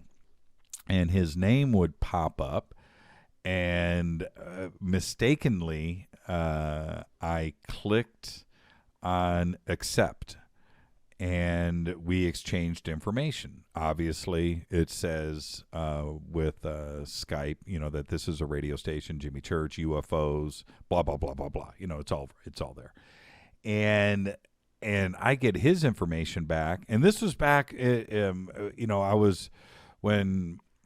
Anyway, I see his information, and our executive producer and we were sitting here in the studio after the show, and this popped up. And anyway, I find out that it's a Joint Chiefs guy, and I'm just wondering, is that a misdial?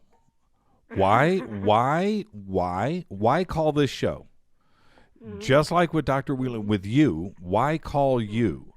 Out of all of the numbers that are in his cell phone, it was you that got misdialed and pocket dialed, and it's the same thing with this. There are no coincidences, and there was a reason for those phone calls. Now, I never called him back. Your husband had you call him back. I have been encouraged. The phone calls have come in during the show, and I've been told by listeners countless times, dude, pick up the call. Well, as soon as I said, okay, the next time that he calls, I'm going to go ahead and do it. I'll do it live on the air. Screw it. I'm going to go ahead and pick up this phone, and I'm going to ask him, why are you calling a show that deals with conspiracies, government cover-ups, the CIA, the NSA, and everything else? Why are you calling this show? Now, since I announced that, he has not called the show back. And I know, but it, like you said, is it a pocket dial? Is it a mistake? Well, you know what? A member of the Joint Chiefs, I doubt that he's dialing his own phone. That's the first thing. But if he is, he knows exactly who he's calling. And so was the good doctor to you, and there was a reason for it. It's too bad you didn't pick up the call the first time. Yeah. But what's interesting is that, and I like to always remind myself of this, is that, and this is that idea about who knows everything, and this is an idea that I love. It's an idea Chris Carter loves. It's an idea it sounds like you love, which is that who is there someone who knows everything? And what I do know is that at a place like Area 51, the majority if not everybody but one or two people, did not know. They only knew what they needed to know. It is literally called the need to know. And the best way to think about that is that everything that is happening at Area 51 when it's happening is classified as a stamp TSSCI, which stands for Top Secret, Sensitive, Compartmented Information. Now, what's fascinating is the protocols to classify that, TSSCI, those are themselves classified. So it just automatically says, like, you don't need to know. And it allows for everybody to only have one piece of the information. We know this is true. I mean, it's undeniably true. And so it makes it easier for people to not know the big picture. And it also makes it even more intriguing to want to know who knows the big picture, which is why that Joint Chiefs of Staff call is so interesting to you, why the call to Dr. Wheeline is to me, and why we're all searching for the truth, because we feel like we want to vicariously know. We want to be that one with all the information. And then I also sometimes say, does it really exist? Is there really one person that has the information? Well, that's my question. As you were doing your interviews, compartmentalization is an obvious thing where, the guy working next to you or in the next laboratory, in the next office, upstairs, downstairs, doesn't know what you're working on. Somebody, or maybe it's by committee, but somebody is making those decisions. Did you start to maybe narrow down where these decisions were coming from? Is it the White House? Is it the West Wing? Is it the Pentagon? Is it the NSA? Is it CIA? Is it one person from each one of the three-letter division? I mean, yes. Well, it's why what I found so interesting and actually compelling about my source in the end of Area 51 is this, is that I asked him, because obviously it involved human experiments, according to him, and President Clinton, investigated the crimes of the Atomic Energy Commission when it was revealed in the 90s that the Atomic Energy Commission, now called the Department of Energy, had been experimenting on humans with radiation. Okay, this is a known fact, and it took one reporter named Eileen Welsom to break the story. She won the Pulitzer Prize, and it was like, oh my God, what have we done? Clinton looked into it. He started this enormous committee, congressional committee, to look into it, and I asked my source, when Clinton was investigating this, did he find out? And the source said he tried, but he didn't have a need to know. With I just want to back up a step. With the humans, I'm using that term loosely because now I really don't know how to categorize that. But with the pilots, let's just say that, the pilots that were recovered in Roswell. The pilots of questionable origin. Yes, there you go. Were they alive? According to the source, one of them was. And so with the information or disinformation or the witnesses or everything that has been filtered down, we knew that I'm so confused. My mind is like going in 5 different directions. Sure. Is the story has been, the legend, there's the word, is that one survived and eventually died. Didn't we know that it was not alien?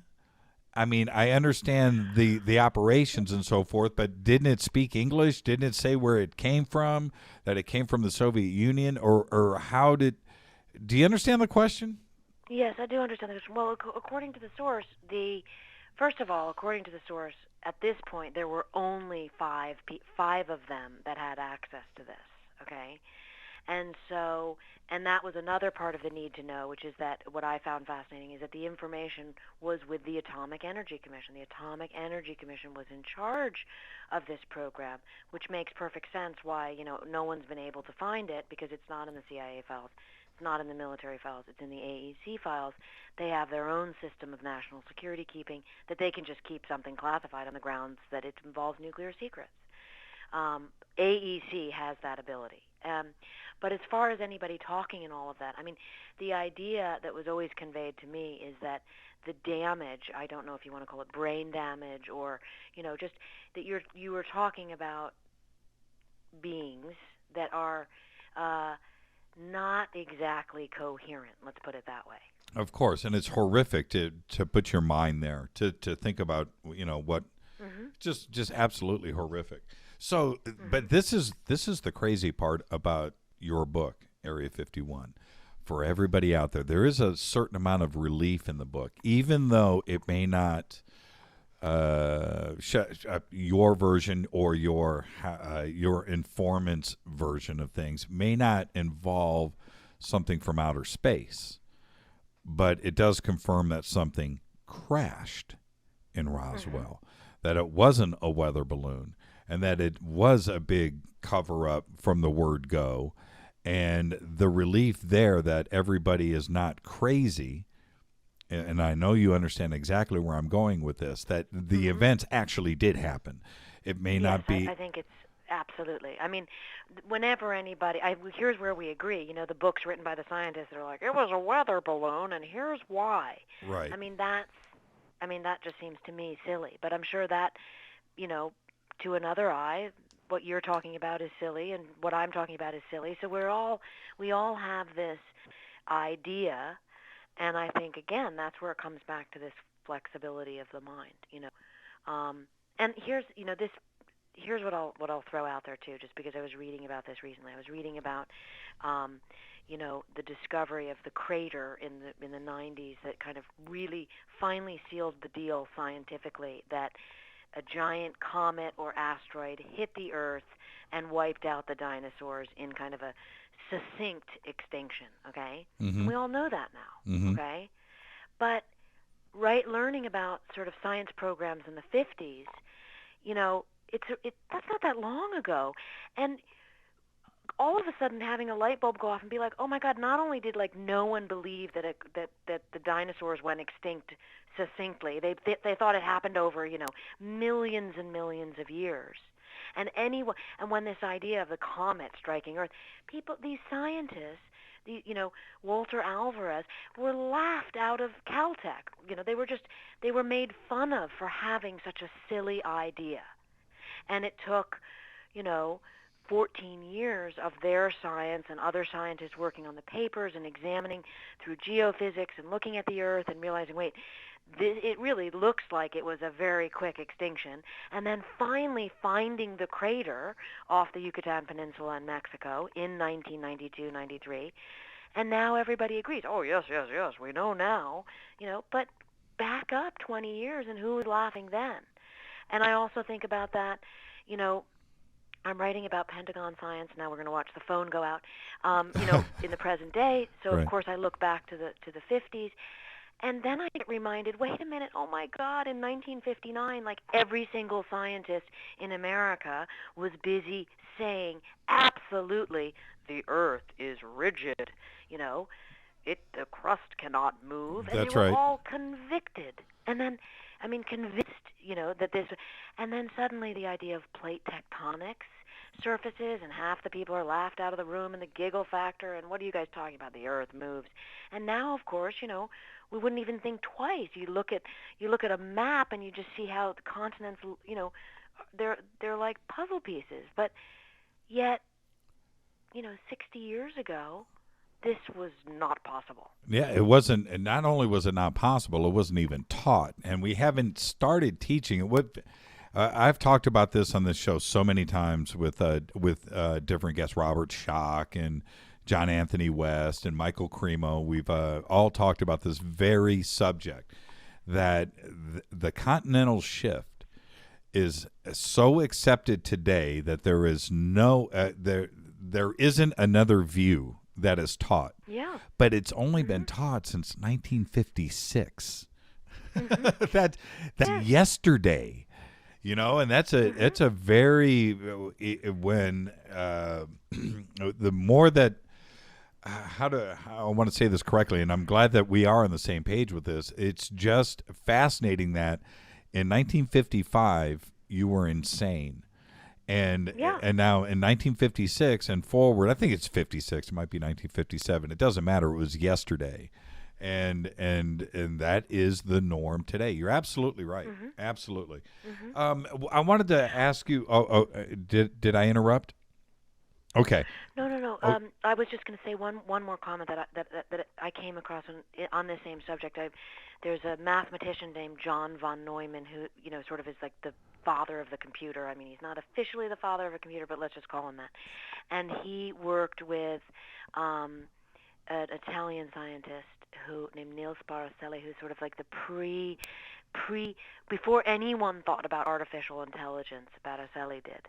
And von Neumann sponsored him to come to America and study at the Princeton Institute for Advanced Study. And what Botticelli was interested in was this idea of trying to get a computer to help him figure out the origin of life. And on that subject, he said, and this is in 1951, he said, if he was talking about like microorganisms, and this is way before biology, had any kind of the field that it does today. Mm-hmm. And Botticelli said, there could be alien life on Earth, and scientists would not know how to recognize it. He said this in 1951. Turned a lot of eyeballs, but it really caught my attention because I thought, what an interesting, forward-thinking person to say something like that and be willing to risk the giggle factor. Right. And today, that's exactly how we think. That's even that's completely forward thinking. Let me really quick before I lose you. In all of your research, and especially with von Braun's comments that he made much later that were attributed to him, and about off-world influence on Third Reich designs, not only with flying saucers, but aircraft in general and rocketry. Was there something to what von Braun and the Third Reich were onto? And I'm not talking about theory or myth or mythos. I'm specifically talking. Have you ever uncovered anything where you just stepped back and went, "Wow, there's something to this"? No, I'm actually not familiar with that. But what I do know is that Himmler had a lot of out there ideas about the universe and how the world was created, and he really pursued a lot of that. So maybe there's a crossover in those two worlds. What about can I ask you about the Vril? Did you find anything out about the Vril? And did you look into? Okay. No. If you don't know what I'm talking about out of the gate, then it doesn't matter. The Vril was a society of. It was headed up by a female. Name escapes me right now. It doesn't matter. That supposedly, off-world influence and the Vril Society, and Hitler was a part of that, and an alien influence there. But you didn't uncover. It's VRIL. You can write that down. You didn't uncover any of that. Mm-mm. Okay. All right. I'll have to look that up. Okay. No, you should. It's hard to. The thing is, it's a hard subject to uncover. The society itself is real, but because it fell apart as quick as it did during World War II, there's not much left, and it's very hard to uncover. But yeah, go check it out. VRIL, the Vril Society. Okay, now really quick, I just want to the Nuremberg photograph that we have here. It's an interesting cast of characters. Just take us through this really quick, only because the audience is looking at this picture. Why did you include this? Besides trying to make everybody angry. Are we looking at the doctors sitting? Is this the doctor's trial with Kurt Blum and the headphones in the middle? Yep. Yes, these are the the doctor's trial was the second of the Nuremberg trials. And as I show in this picture, or as I tell rather, 7 doctors who had been working for the U.S. Army Air Forces on a secret program in Heidelberg right after the war part of Operation Paperclip, but could not yet be brought to the United States because it was just way too controversial to bring some of these guys over. Knock, knock, knock, 7 of them were arrested and taken to the Nuremberg prison to stand trial. One of them, Dr. Theodore Benziger, was mysteriously released back into the custody of the U.S. Army Air Forces, put on a boat and came to America, where he lived out a long life and died at the age of 94 in Bethesda, Maryland. The 6 of them were put on trial at the doctor's trial. And afterwards, a number of them, 2 specifically in this photo, came to the United States and worked here after they were acquitted. And this is part of the story of Paperclip that's just almost too hard to stomach, because these were doctors who were involved in concentration camp experiments. Exactly. My question is very direct. Why would we care? Why would we? What use of them? What use were they to us? I don't get that. I don't. Seriously, why would we care what they were? What kind of knowledge could they possibly have that we would care about enough to spare their lives? Well, the American running the program, in charge of the Nazi doctors, was Harry Armstrong. He's an American hero. He became the second Surgeon General of the U.S. Air Force. There are buildings and schools and programs named after him. He went to Berlin specifically in search of these doctors because they were able to work with pilot physiology. Remember, this is before planes flew really high, really fast, and really far. But Harry Armstrong had the vision to know that that's where aircraft was going, warfighters were going. And everyone knew, all the U.S. Army Air Force physiologists knew that the Reich had the science behind it. What we didn't know during the war was the reason they had the science behind it was because they were able to use concentration camp prisoners in their experiments. They froze people to death to see how long you could be frozen and die. They put people in high altitude chambers to see how much pressure you could take before you would explode, essentially. They made people drink salt water until they died to see how much salt water the liver could handle. These all had to do with pilot physiology, what would happen to a pilot in distress. We, the U.S. Army Air Forces, wanted that knowledge and was willing to look the other way about where this science had come from. And so, as difficult as it is to believe, Harry Armstrong believed that he was doing the right thing for his country, because remember, that Soviet threat, that total war with the Soviets, the war of apocalyptic proportion, was, bearing down. And we needed our pilots to be better than theirs. And in the eyes of the U.S. Army Air Forces, later the U.S. Air Force, was we need these German scientists. They know the science. Let's set them up in the United States at the Randolph Air Force Base. And that's exactly what they did. 34 of them came to Texas and worked as part of the program under Harry Armstrong. And the lead scientist, Dr. Hubertus Strughold, who still has an award named after him, given out annually in the United States, was in charge of all of these doctors during the war for the Third Reich, and he was in charge of them here in the United States. Okay, quick call just came in. Let's grab this, and because we're up against it, so let's try to get one in before you have to leave. Hi, you are live with Annie. Are you there? What's going on? Yeah, I'm here. Is this Dave? Hi. This is Dave. Dave, do you have a question? Really quick, Annie, I know who this young man is. We've been friends for 35 years. Say hi to Dave. Hi, Dave. Do you have a question? Hi, Annie.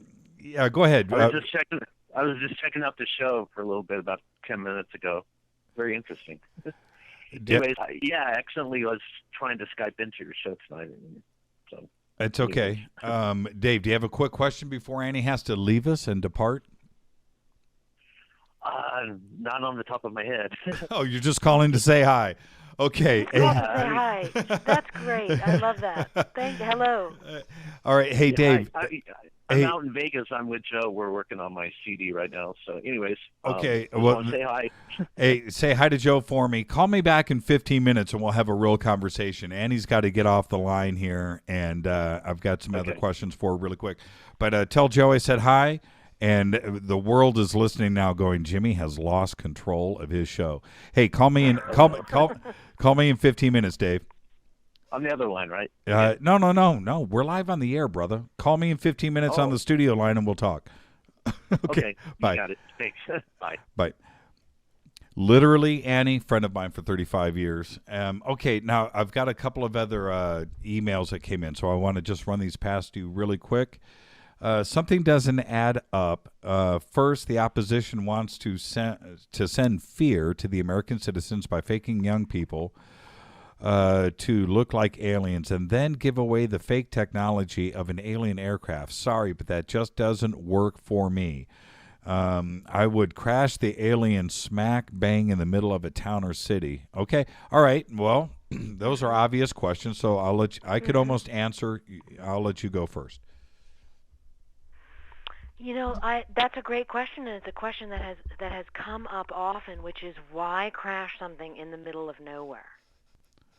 Yeah, well, but it wasn't in the middle of nowhere. It was very close to. It was in New Mexico where we were doing all of our missile research. Number one, number two, Roswell, our nuclear wing, right there, the Army Air Force Base is there. So there was a lot of reasons to me, if Stalin was going to do that, well then freak us out, run a flying saucer right into our most secretive area of the world, actually. I mean, that is certainly what I report in the book, and I think it's really important to also keep in mind that base at Roswell was the only base that had nuclear bombers, and that had brought the nuclear bombs to Bikini Island, where we were testing our bombs, kind of really, wagging our finger at Stalin and saying, ha, na, na, na, na, when we exploded all of these weapons right after the war at Bikini Atoll.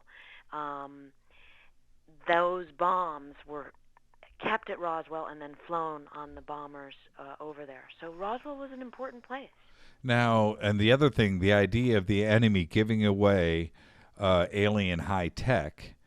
Well, I don't think Stalin planned on having that saucer crashed, right? I mean, that wasn't his intention. It was intended to be a flyby, right?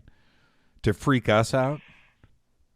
That it was intended to land, and how would they know what?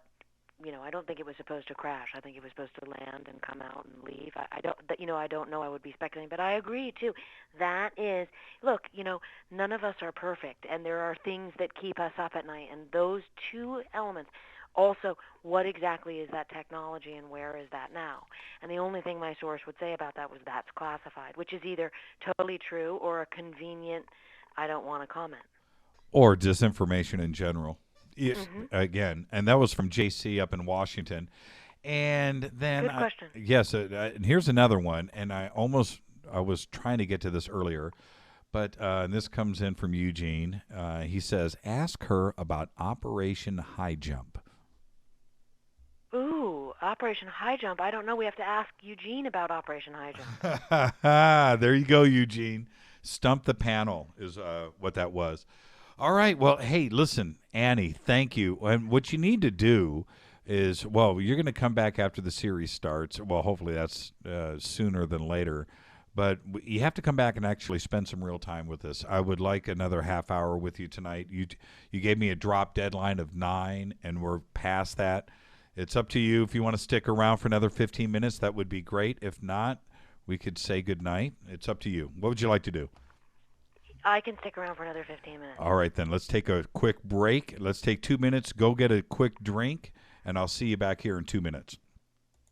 Sounds great. Okay, thanks. All right.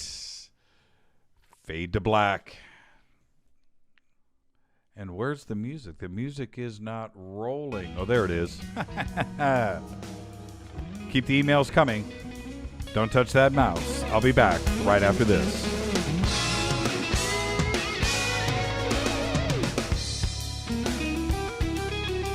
Hi everybody, this is Rob Halford, the Metal God on JimmyChurchRadio.com. What's up? My name's Brian Taylor, Ninja Badass Extraordinaire, and this is JimmyChurchRadio.com. JJCR in your face. JimmyChurchRadio.com on the Dark Matter Radio Network.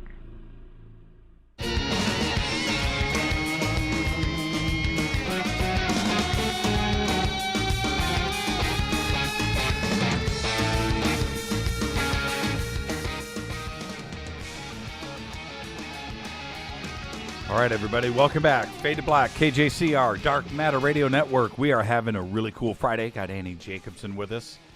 And now's your opportunity. The phone lines are open. I've got Annie for another 15 minutes.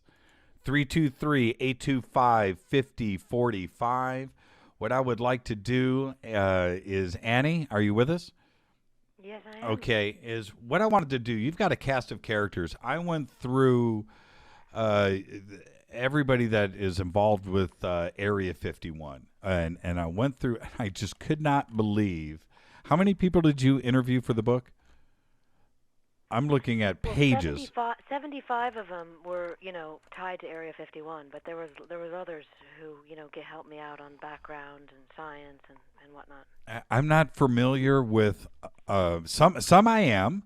Okay, Skip Slater or Slip Skater, Slip Slater, we all know, Ray Gowdy. But can I just kind of like go through a list? Oh, here we go. First phone call coming in. Hold on, let's just grab this really quick. Okay, you are live with Fade to Black and Annie. Who's calling?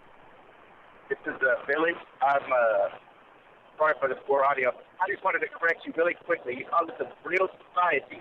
Real is the energy that they were looking into. It's called the Thule Society. Oh, Thule, you're absolutely right.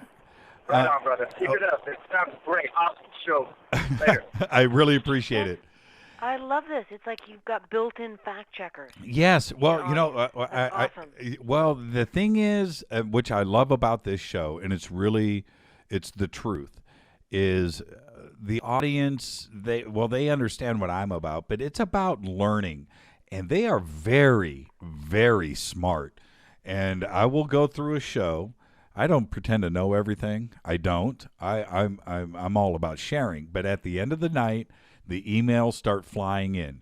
Jimmy, you not so much corrections, but just check this out. Here's a link. You mentioned this on the show. Now go check this out. Go check this out. And it's so much fun.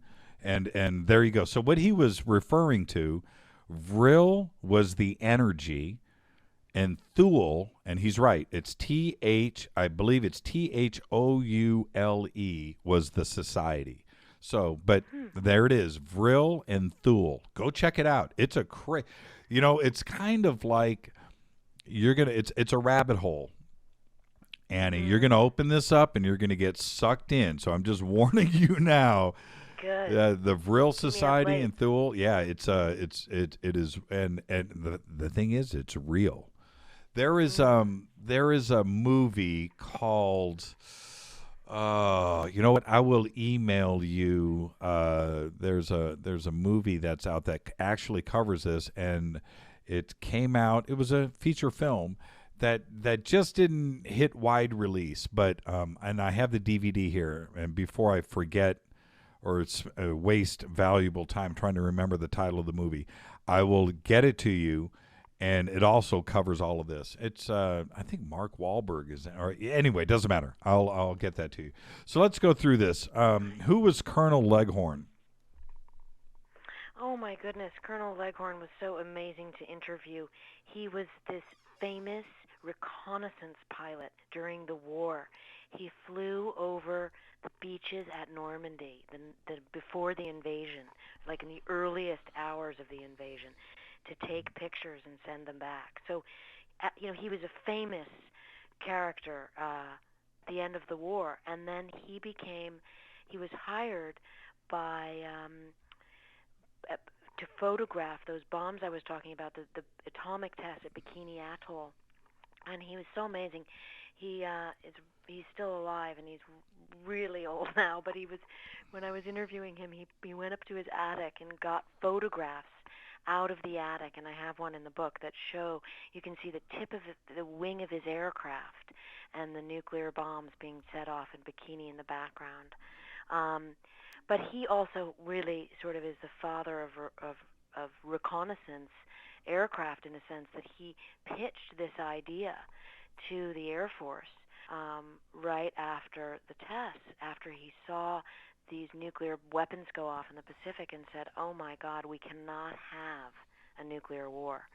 And he felt, based on his experience in reconnaissance, that the thing to do was to create an aircraft that flew really high, out of range of the Soviet missiles, anti-aircraft, and take pictures of the Soviet Union. And that's exactly what they did years later with the U-2, which was why Area 51, as a U.S. Air Force base and as a CIA base, was built to the early days of the U-2. That all began there. You interviewed Edward Lovick? Oh, Ed Lovick is still with us. Yeah. He actually came to one of my Operation Paperclip book signings the other day, so it was really pretty amazing, and he was signing Area 51 copies for anyone who was there, the grandfather or father of stealth technology. He is the man. And what was that like? I just have to ask. I think I did more interviews with Ed Lovick than anyone, and he taught me two really important things. One, he told me fortune favors the prepared mind. I love that. I mean, that's a quote, but it's just so interesting, and it's why, we should just always learn. Fortune favors the prepared mind. But he also was completely willing to make science make sense for someone who doesn't have a PhD in science like myself. And when I was trying to understand what stealth technology was, a lot of times when you're interviewing, and this goes back to your very first question, you're interviewing military generals and whatnot, you get a lot of big words, and sometimes it's just somebody being nervous, let's say, but other times it's actually covering up a lack of knowledge, is what I found, because the real, true, knowledgeable person, like an Ed Lovick, will be totally willing to take you back to the most basic of concepts to help you understand. And Ed Lovick did that for me, as odd as it sounds, trying to explain to me how stealth technology works. And he used the analogy of a diaper. I'm not kidding. And it actually made sense. It was like, think about how water, gets absorbed into a diaper. That is how radar gets absorbed into your coating on the stealth aircraft that absorbs the radar instead of bouncing back. And suddenly I understood this concept, which had remained sort of mysterious to me for months as I was trying to understand what it really was. Alfred O'Donnell. Al O'Donnell was at Crossroads, that Bikini test that we talked about, that Colonel Leghorn photographed. O'Donnell was part of a team that wired those bombs. It was so interesting learning about that science and that engineering, and really seeing how old school these incredibly high-tech weapons were. They had elements of this really analog wiring. The bombs that were exploded in Bikini were connected by underwater cable from the firing station to the bomb. And O'Donnell told me all about that as a first-hand witness. That was pretty incredible. How were you able to, did each one of these guys, they're all top secret clearance, serious black ops guys like Jim Friedman. I mean, did they like turn you on to the next guy? Now you need to go talk to, because there's no, these guys don't exist anywhere. They're not in the yellow or the white page. I mean, how on earth did you pull all of this off? I don't get it. So was it just that? Okay, here's your next guy. Go call this guy. Yes, absolutely. I mean, you would be, for example, I was talking to Jim Friedman about photographing, the biggest bomb in the world that the Americans ever set off. It was called Castle Bravo. It was 15 megatons. This was in 1954. And, again, coming to the story as I did, not knowing at that point, trying to understand this, like, wait, we did what? And then really, and I said, and I had a million questions for Jim Friedman. And at one point he said, look, I only know so much because I was photographing the bombs. The real person you want to talk to is Al O'Donnell, because he was wiring the bombs. And then, what's his number? And then that's how you go to Al O'Donnell. And then you talk to Al O'Donnell and you say, but wait a minute, what was happening with Project 57 when we actually set off a dirty bomb? And he says, let me go introduce you to my friend Richard Mingus, who was the security guard there. And so you're absolutely right. As a journalist, you're looking to get information, and you get it one person at a time. And when you're working with great people who I have the great fortune, I feel, of coming up against, they're willing to say, well, I don't know that, but talk to this person.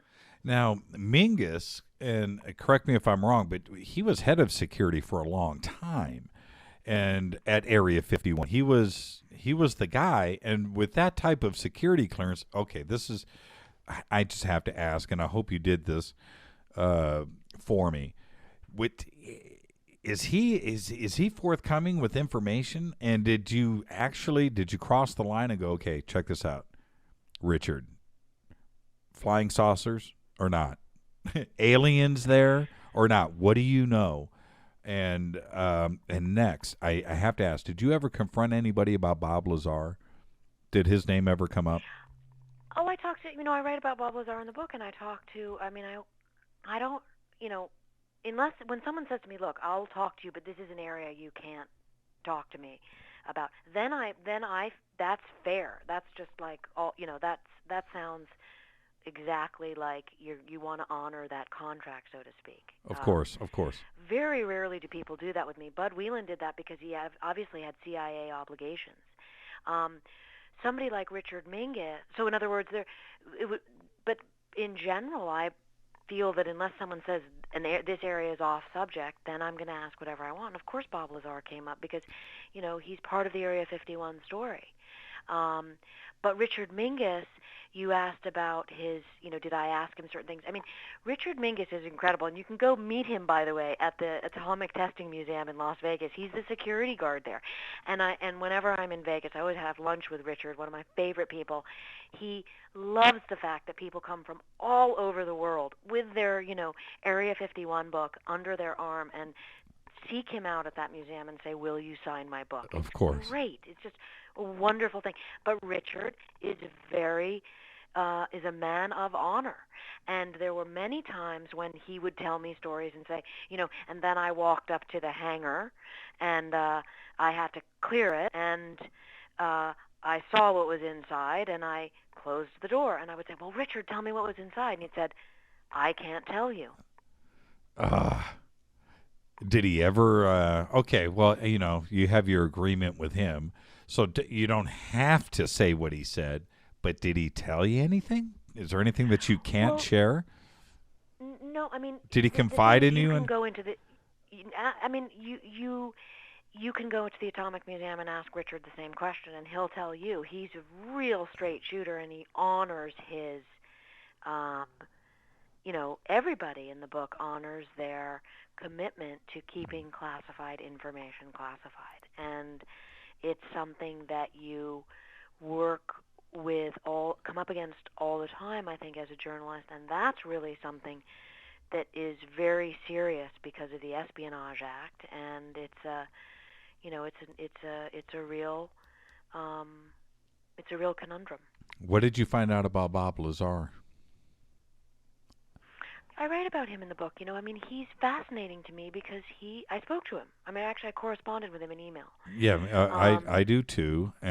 So, yeah, go ahead. I'm very curious. But I mean, he is part of the Area 51 story, no doubt. I mean, and he's to me a fascinating part because here was a base that had been in existence since the early 50s that no one knew about until Bob Lazar. That's, I mean, just in terms of information and need to know and propaganda and storytelling, all these things we've been talking about all night, undeniably Bob Lazar is part of the Area 51 story and always will be because he made the situation public.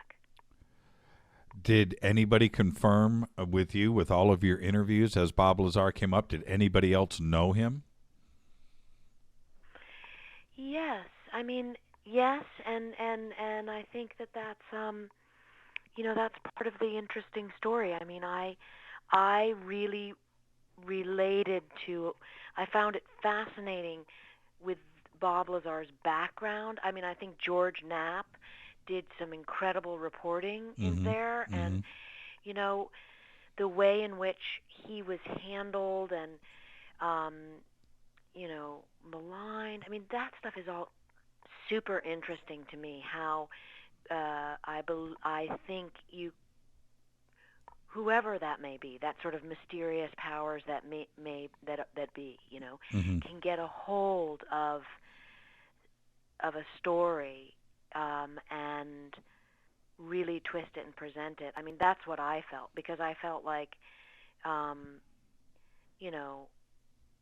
he had some serious credentials, and I have no doubt that he met Teller, and that Teller was his sort of, referral. That's based on documentation that I saw. And so to kind of portray this guy, and also, there were some things that he said that were not truthful, and that's really a great lesson to all of us of, like, no matter what, tell the truth. I mean, you could always say no comment, but it doesn't behoove anyone in these really incredibly important moments to, embellish. And I'm recollecting, and I hope not incorrectly, but as I recall, I think there were some things with MIT that he had said and Caltech did not exactly and, line up, and that's unfortunate. Right.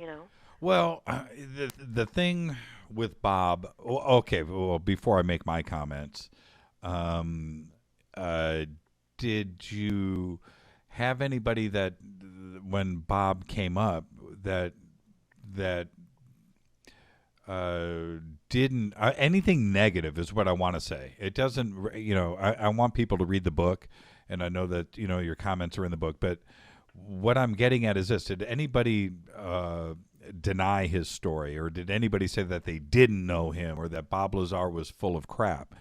I mean, absolutely. I mean, I think, but I tend not, that's just an opinion. Right. And you know what they say about opinions. Sure.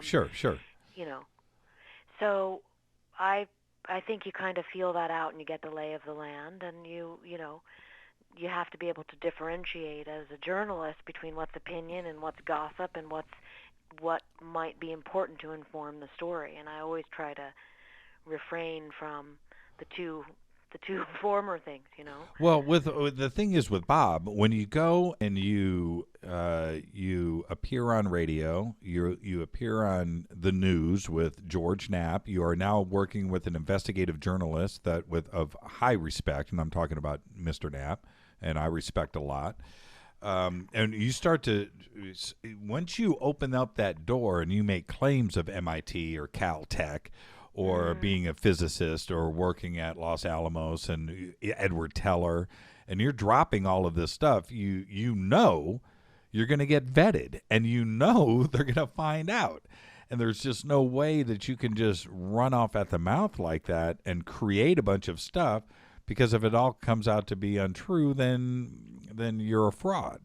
So there must have been a kernel, a little germ of truth to all of it. There has to have been something there, and to put together all of the pieces that he did with EG&G and the flights and Area 51 and things like, and just like you just said, that people just didn't know about.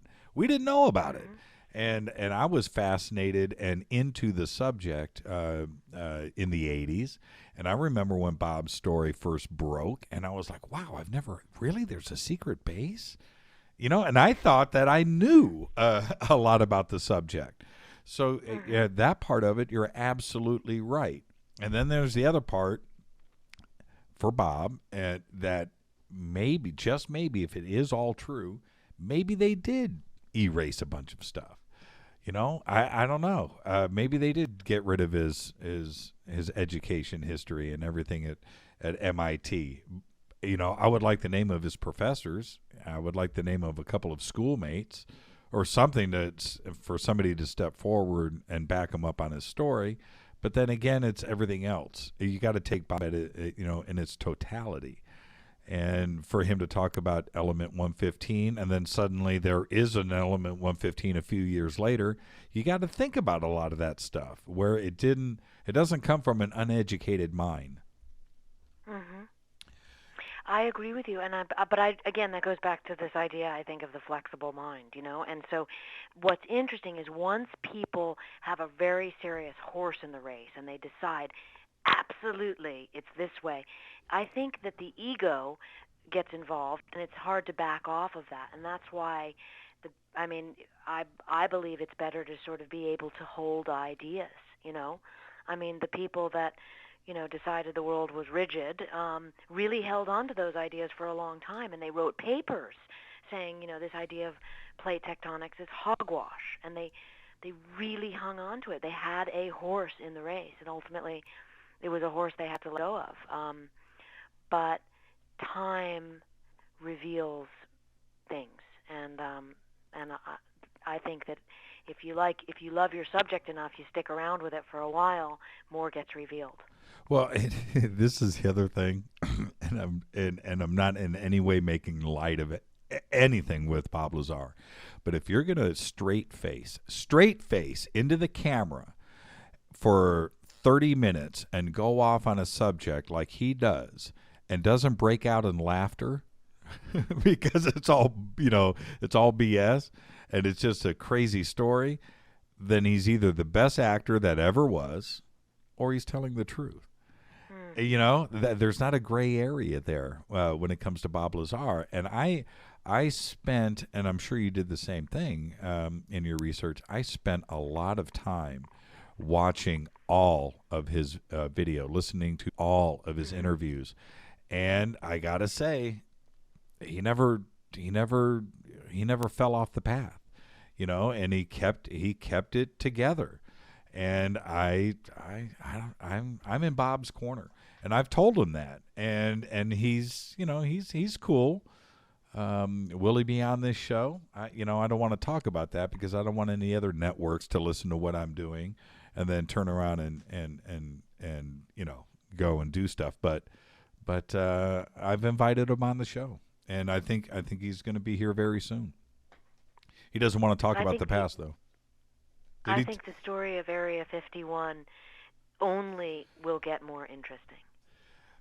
Now, okay, before I let you go, and again, you can say if you want, but okay, so this is the direct question, and answer freely, please.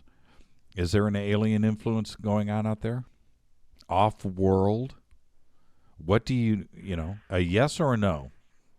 Well, as I write in my book, I did not come across any of that information.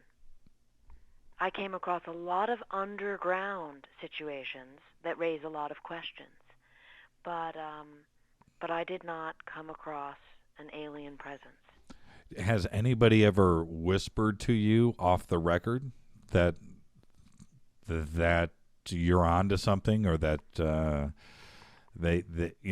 anything off the record, anything that I've had a lot of things said to me, but usually it's along the lines of "you're on to something," which really feels like a bit of a bait, I have to say. But that really is the and I've also had people tell me that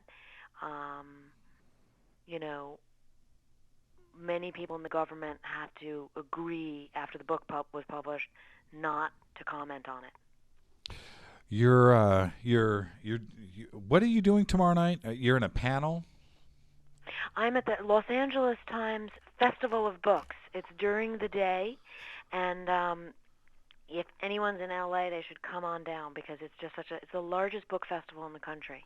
Where is it? I'm going to be on a panel. Where is it? I'm going to be on a panel at 2:00 it's at the USC, the University of Southern California campus, downtown, and I'm on a panel called "The Truth Will Get Out." What building? What part of the campus? That is a pretty big area. Yeah, they have maps all over. I'm not exactly sure where I am. Okay. How about on your website? Is there anything there? Yes.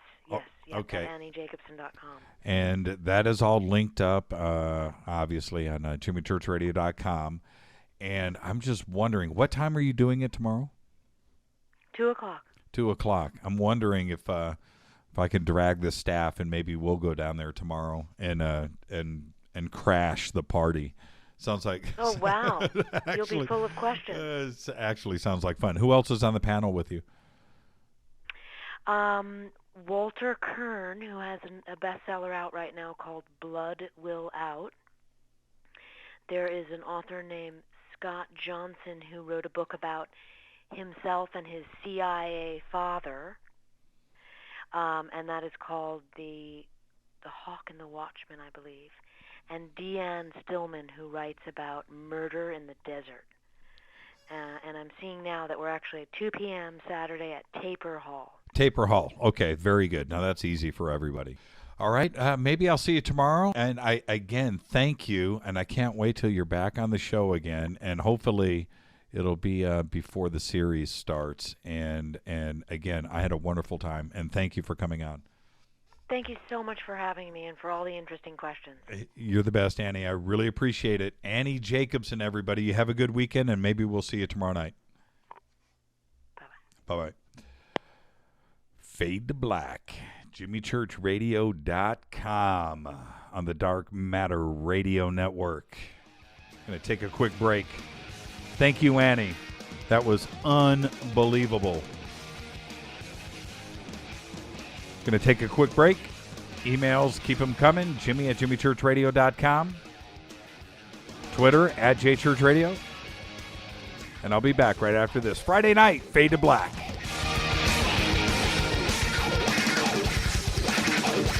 This is William from La Crescenta, and I listen to JimmyChurchRadio.com. Jimmy Church. My name is Alan, and I listen to JimmyChurchRadio.com. He's always giving it to you straight. JimmyChurchRadio.com. On the Dark Matter Radio Network. Hi, this is Rob Reiner from Anvil, and you're listening to JimmyChurchRadio.com. What's up? I'm Chris. What up? This is Kyle Massey, and you're listening to Jimmy Church Radio, the Revolution.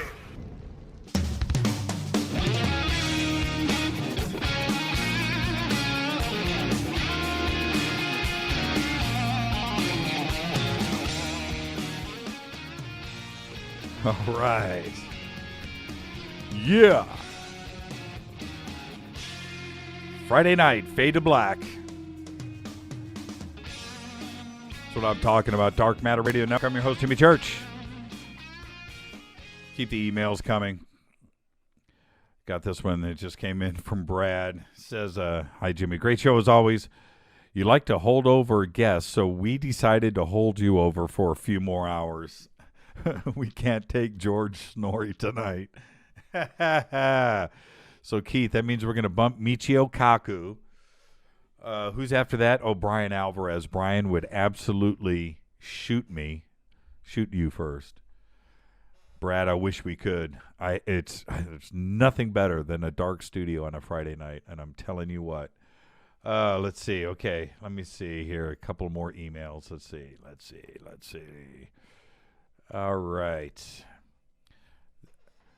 Bikini Atoll was not a test. We actually nuked a USO, underwater alien craft. That came in from Damon. Is that right? I've never heard that one. Damon, I'm serious. Bring me some facts. I would love to know. All right, keep the emails coming. Let me see here. Let me do a quick run through Twitter. Let's see. High jump is the Antarctica Nazi aliens attacking U.S. Oh, that's right. That's right. Actually, I'm going to do a little follow-up on that, Eugene. And you and I and somebody else, we were talking about that a couple of weeks ago, and we touched upon it. And I remember I wanted to talk about it, but the guest, and I don't want to say the guest name, the guest didn't want to. And you're absolutely right. And I was so angry that night, I had to hold back. All right, so I want to talk really quick about 370, MH370. I will keep the lines open. I want your opinions. 323-825-5045. I'm going to stir the pot right now. 323-825-5045. Here's some facts for you. MH370. These are facts regarding, and I'm talking about my mind going into a dark place.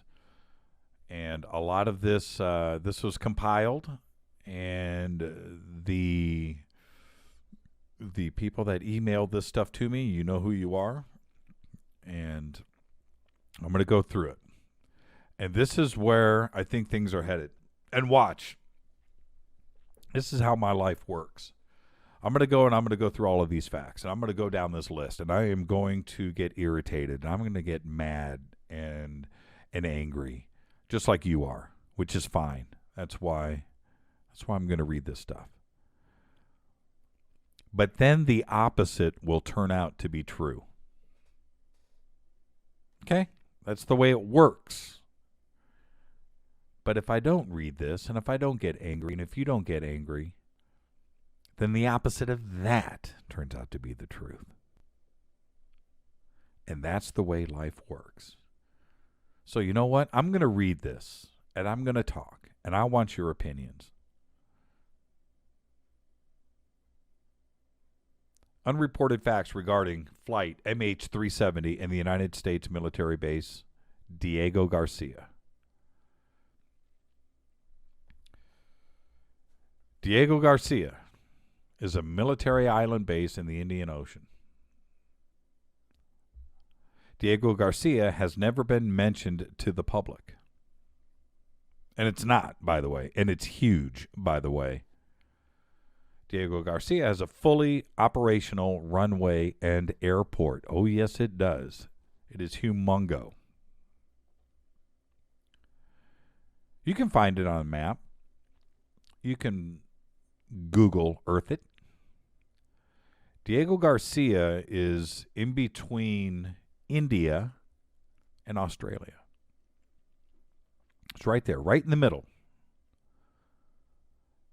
And it's a staging point for our Air Force, Marines, Navy, and it's huge.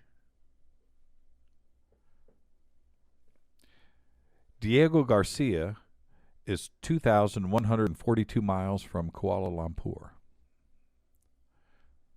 The island was leased by Britain in 1966. It is due for renewal in 2014. Diego Garcia flight coordinates were logged into the flight simulator of the captain of MH370. The pilot's flight simulator has remote takeover capabilities. The data from the pilot's flight simulator has now been erased. I feel like Alex Jones. I'm angry. Flight MH370 was under suspicious cargo surveillance by the Russians' intelligence agency. 20 of the passengers work for the company, which specializes in futuristic warfare and technology. And I know you've probably heard about this list. The Australian military radar base, the Mengele Operational Radar Network, has the capabilities of detecting movements within a radius of 37,000 kilometers.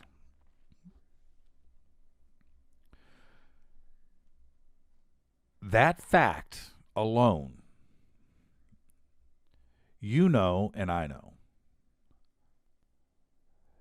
that the reason why they know where those pingers are at right now is because the Australian radar knew. They knew exactly. Now, whether the plane was shot down or whether it crashed or whether it ran out of gas, the fact is the Australians knew where it was. Diego Garcia is sitting right out there, and you know they know exactly what's going on over the Indian Ocean in all directions.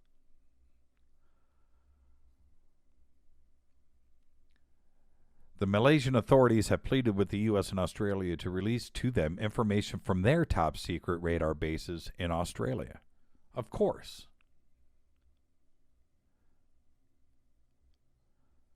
Island residents of the Maldives, 647 miles north of Diego Garcia, reported seeing a huge low-flying aircraft heading south, which is the direction of Diego Garcia, at 6:15 a.m. in the morning after it disappeared from radar. The time of departure from Kuala Lumpur to the time of the plane's sighting is accurate. The National Maldives Defense Force dismissed these eyewitness accounts on the premise of no radar detection. It is public knowledge that flight MH370 was not detectable or had lost signal to radar. Almost every member of the public had no idea that there was an island in the Indian Ocean housing a U.S. military base and the airport before everything was shared to the public. Diego Garcia has not been mentioned in any media, anywhere. I haven't read it. I haven't seen it. Have you? We all know about Diego Garcia. The people that listen to this show are smart.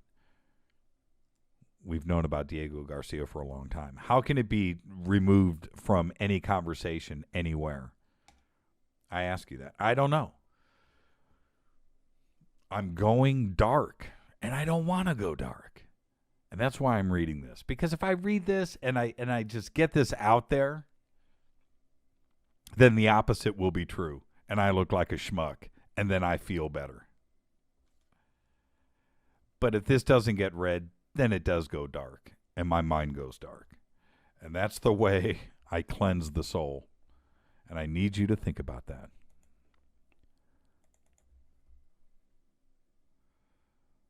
I'm going to take a quick break. The phone lines are open. 323-825-5045. 323-825-5045. Think about what I just read to you. And I know you have an opinion. 323-825-5045. I'm going to take a quick break. This is Faded Black on a Friday night on the Dark Matter Radio Network. I'm your host, Jimmy Church. Don't touch that mouse. I'll be back right after this.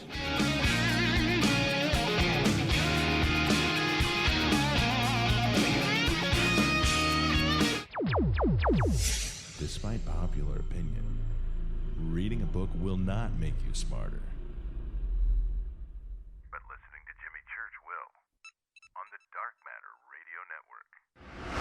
He's always giving it to you straight. JimmyChurchRadio.com. On the Dark Matter Radio Network. Erica, Brittany, Gabby, and you're listening to JimmyChurchRadio.com.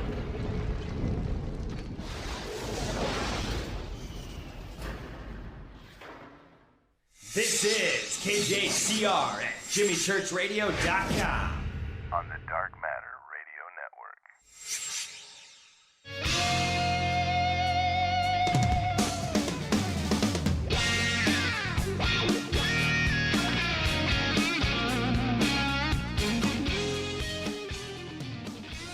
All right, everybody, welcome back.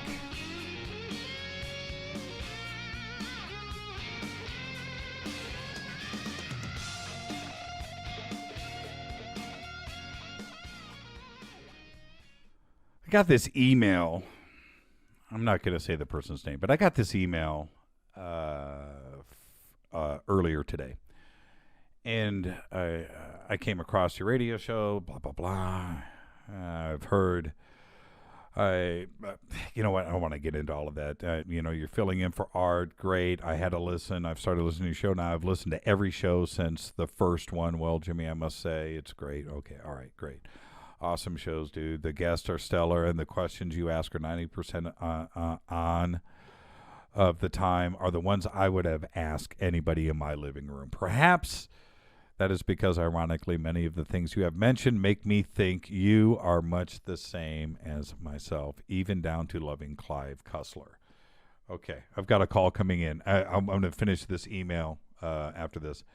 Hi, welcome to the show. Who's calling? Hello. Hi. Hi, this is Dino. Oh, hi, Dino. How are you, sir? I had a follow-up question. Okay. Just what you mentioned in your reading, when we've had no unknown facts and new information comes, as long as it is the truth and not misinformation, then we can make better opinions. And related to what you just said was when you had Whitley Strieber on, I couldn't get through a few weeks ago. Uh-huh. And I had met with Whitley once at one of these conferences several years ago in the 90s. And it's a similar thing to what you mentioned. I asked him, I said, I was alone with him in a speaker's room, and I said, the very reason I got into UFO and conspiracy theories was because I saw you on Johnny Carson's Tonight Show. And I said, when he announced you, he usually would make ridicule or make fun of people he thought were ridiculous. I said, but when you came out, he took you very seriously and he let you speak, even though you seemed quite frightened. And Whitley took me aside at that point. He goes, well, let me tell you why Johnny was so respectful to me back in the 90s. And I can say this now because Johnny's dead. He said, Johnny and his wife, Joan, at their house in Malibu had seen UFOs off the coast. And he goes, that's why he had me on the show. So these new information that's the truth gets your mind to go in different directions to find the truth. Well, and that's one of the things, Dino, when I have people on the show, and you hit the nail on the head, is I want to learn and I want to know, and the guests that are on this show are comfortable with that. And if that means, you know what I mean? Because you have to ask the right questions, but it's not necessarily the questions. It's about being comfortable. And that's exactly, and you're exactly right. And Carson was comfortable. And the guests that come on this show every single time, I warn them ahead of time. This isn't going to be what you think. It's not. You're going to end up wanting to stay on. You're going to end up wanting to keep talking, and that'll be fine. Well, Jimmy, I can only talk for an hour. Okay, all right, that's fine. And that hour turns into 2.5 hours because they're comfortable and it's okay, and they want to open up. I want to learn just like you do. Go ahead. I'm sorry. Yeah, well, I'm just saying the same thing happened with Travis Walton when you had him on. I also met Travis Walton at one of these speaking engagements because I used to be in charge of the speaker's room. Right. And I waited till no one was around, and I approached him, and he happens to be the same age as me and ironically born exactly a month on the same day before me. So he's a month older than me. And I used to kind of look like the guy, too, when he had a mustache. And I didn't think at the time that he was that articulate or that bright to make up this story. Right. So I asked him, I said, have you ever been hypnotized? Because I said, I'm new to all this. Again, this was back in the 90s. And he got very freaked out, I think genuinely. And he said, that's a box. He said that I put over there in the corner, and he said, I tried it once and it freaked me out too much. Well, hearing him on your show recently, it sounds like he's become much more articulate. and he has added to the book that he wrote, and he's republished it. And it makes him even more believable to me because he seems to come out with things that are genuine. And when he was on your show, he said, gee, this is the first time I've been on a show where wasn't asked to recount the story about how they abducted me, what did they look like, and did they stick needles in me? Right. And you're exact, Dino, that's exactly right. And the thing is about Travis is that you have to, he's one of the smartest people you could ever meet.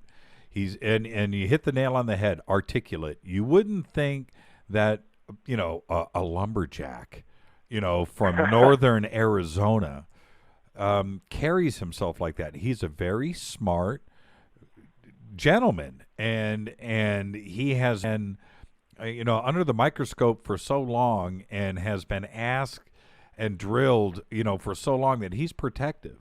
But when he came on this show, I told him we don't have to talk about anything. Let's don't talk about anything. Let's just talk.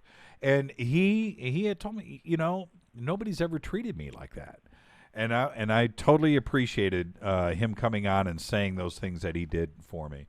But hey, Dino, thank you. I've got another call. Same thing with what you just said tonight, though. Is just I didn't know about that island, and the fact that adds a whole new dimension to this airplane disappearance. Thank you, Dino, and I'll talk to you next week. You got it. Bye. Bye. Hi, welcome to the show. Who's calling? Welcome to the show. Who's calling? Hi, this is Robert. Hi, Robert. How are you, sir? Oh, good. How are you? Doing good. Going dark. Yeah. What's shaking? About that flight, the Malaysian Air flight. Yep. After I had seen some, I'd actually watched a lot of videos on aircraft investigation. You remember that series? Yep. They had it on the Discovery Channel or something, I think, at the time. Anyhow, I did see a photo of that Egyptian Air that they had a fire in the cockpit. Right. And if you ever saw that picture, you would see that the damage was extensive. It even burned through the fuselage, so there would have been decompression. Right. If that plane had been in the air at the time. Of course, it was on the ground, so right. They could. No one was killed in the plane. They handled the situation right there. So I was thinking that this seems like a real possibility to me, because I've been thinking about it for quite a while as to what would allow, account for all these strange things, the drop in altitude and turning off different electronic devices. And well, I'll say this.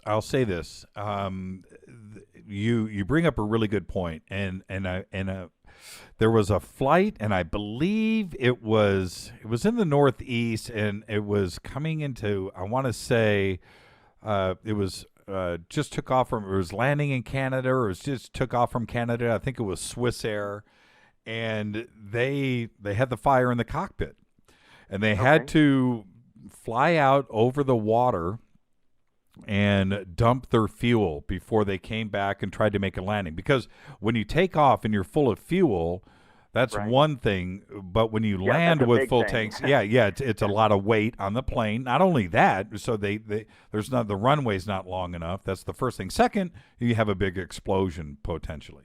So they went out, and just in the couple of minutes that they went out to go and start to dump their fuel, the cockpit just took off in flames, and it was just a small, they smelled some smoke, and it went from that to that thing just crashed in the water immediately. It just went up in flames. So yeah, and you know how it is when you have an electrical fire in a car. That's it, man. That car more scary, than that, really. Yeah. That car's going up in smoke in a couple of seconds. And you can't. Right, and you're in a box. You need to get out. That's right. And you can't stop it. You cannot. You can throw all the water on it you want, but it's not going to stop it. So I'm hip to that, and I understand. And like I said, somebody can shoot us an email and correct me on what. But I believe it was a Swiss Air flight out of Canada, and that's an example of how they went. They radioed the tower. We got an issue. to a couple of minutes later, that plane was crashed. And Wow. and when an electrical fire wants to take off, sure, absolutely, you can't stop it. And I could see the cockpit filling up with smoke. But the thing is, with this, the only issue that I have is that it flew for hours. You know, Right. and that's the only thing. And flying. Well, you know, those the autopilot systems are separate. You know, there's actually a couple of backups with those systems, and they can function without, you know, any cockpit intervention. For, you know, they're going to do whatever they have to do, whatever's programmed into them. So Well, they can, you know, that's a good question. And does that mean that the hydraulics stay stable, and that the gyroscopes and everything that keep the level flight? I know that some of it is independent and some of it is redundant, but in the case of a total catastrophic meltdown in the cockpit, is the plane able to stay level and fly straight? You know, level and straight. Right. Well, especially with the weather, you know, that's really going to have a really big impact on its, you know, flyability, I guess. So what do you think it's possible that the plane was, you know, shot down? Well, you know, I had never really got that feeling personally. I kind of thought that it was that people on board might have actually suffocated before the plane actually touched down in the water, and it may have just been on autopilot the whole way. That's kind of what I was thinking, and it might not have even broken up because, you know, it's supposed to go down to 1,500 feet or something like that immediately when there's a decompression. Right. And that's part of the autopilot, you know, system. Right. So you can get oxygen back into the airplane. The oxygen Exactly. And the other thing you do is you shut down everything where the electricity is going to go. If you have an electrical fire, you shut down everything that's running on electricity. So that's the first thing. That's kind of like the very first aid, you know. So well, the way that I look at it is this: the lesson learned from 9/11 is if we've got a stray airplane up there, there's bad intentions going on, and if the pilots weren't answering back, and the plane is on its own course, we're going to go out and take it out. I mean, I'm just thinking. You know, it seems like that. I mean, I wouldn't put it past us for a second. And knowing that military base is down there, you know that they have radar. They don't need a transponder. No, they don't. Can see you just fine. No, they don't. Exactly. Right. And between us and Australia, you know, we've got the technology. We've had it since, you know, World War II, basically. So there's no doubt we have the means. And to think that anything else is. Well, you know what the good news is, Johnny? We're at the end of the show, so you get to write out the music with us, and I'll read the credits, and then at the end of everything, you can say goodnight to everybody. How's that? Awesome. Okay, man. Stay on the air. I'm going to roll the music right now, and you can say goodnight to everybody. All right, Friday night, right here, Fade to Black on the Dark Matter Radio Network. I am your host, Jimmy Church. Oh, you know what? Hey, are you still with us? Yep. You know what? I can't run the music.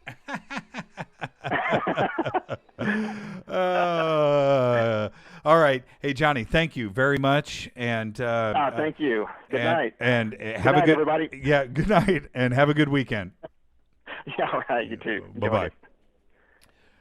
All right, Fade to Black. Now I can run the music. All right, Fade to Black. I'm your host, Jimmy Church. Thank you, Annie Jacobson. That was a great time. Thanks to all the callers. Stay tuned. Coming up next is Michio Kaku, followed by After Dark with your host, Brian Alvarez. After Dark Live. Special thanks to Keith Rowland and Art Bell. Fade to Black's executive producer is Rita Kamarian. The show is produced by Hilton J. Palm and Mark D. Kovar. The announcers are Steve Harder and Mark D. Kovar. Music is by Doug Aldrich. You are listening to him right now. Fade to Black is produced by KJCR for the Dark Matter Radio Network. Have a great weekend, everybody. I'm your host, Jimmy Church.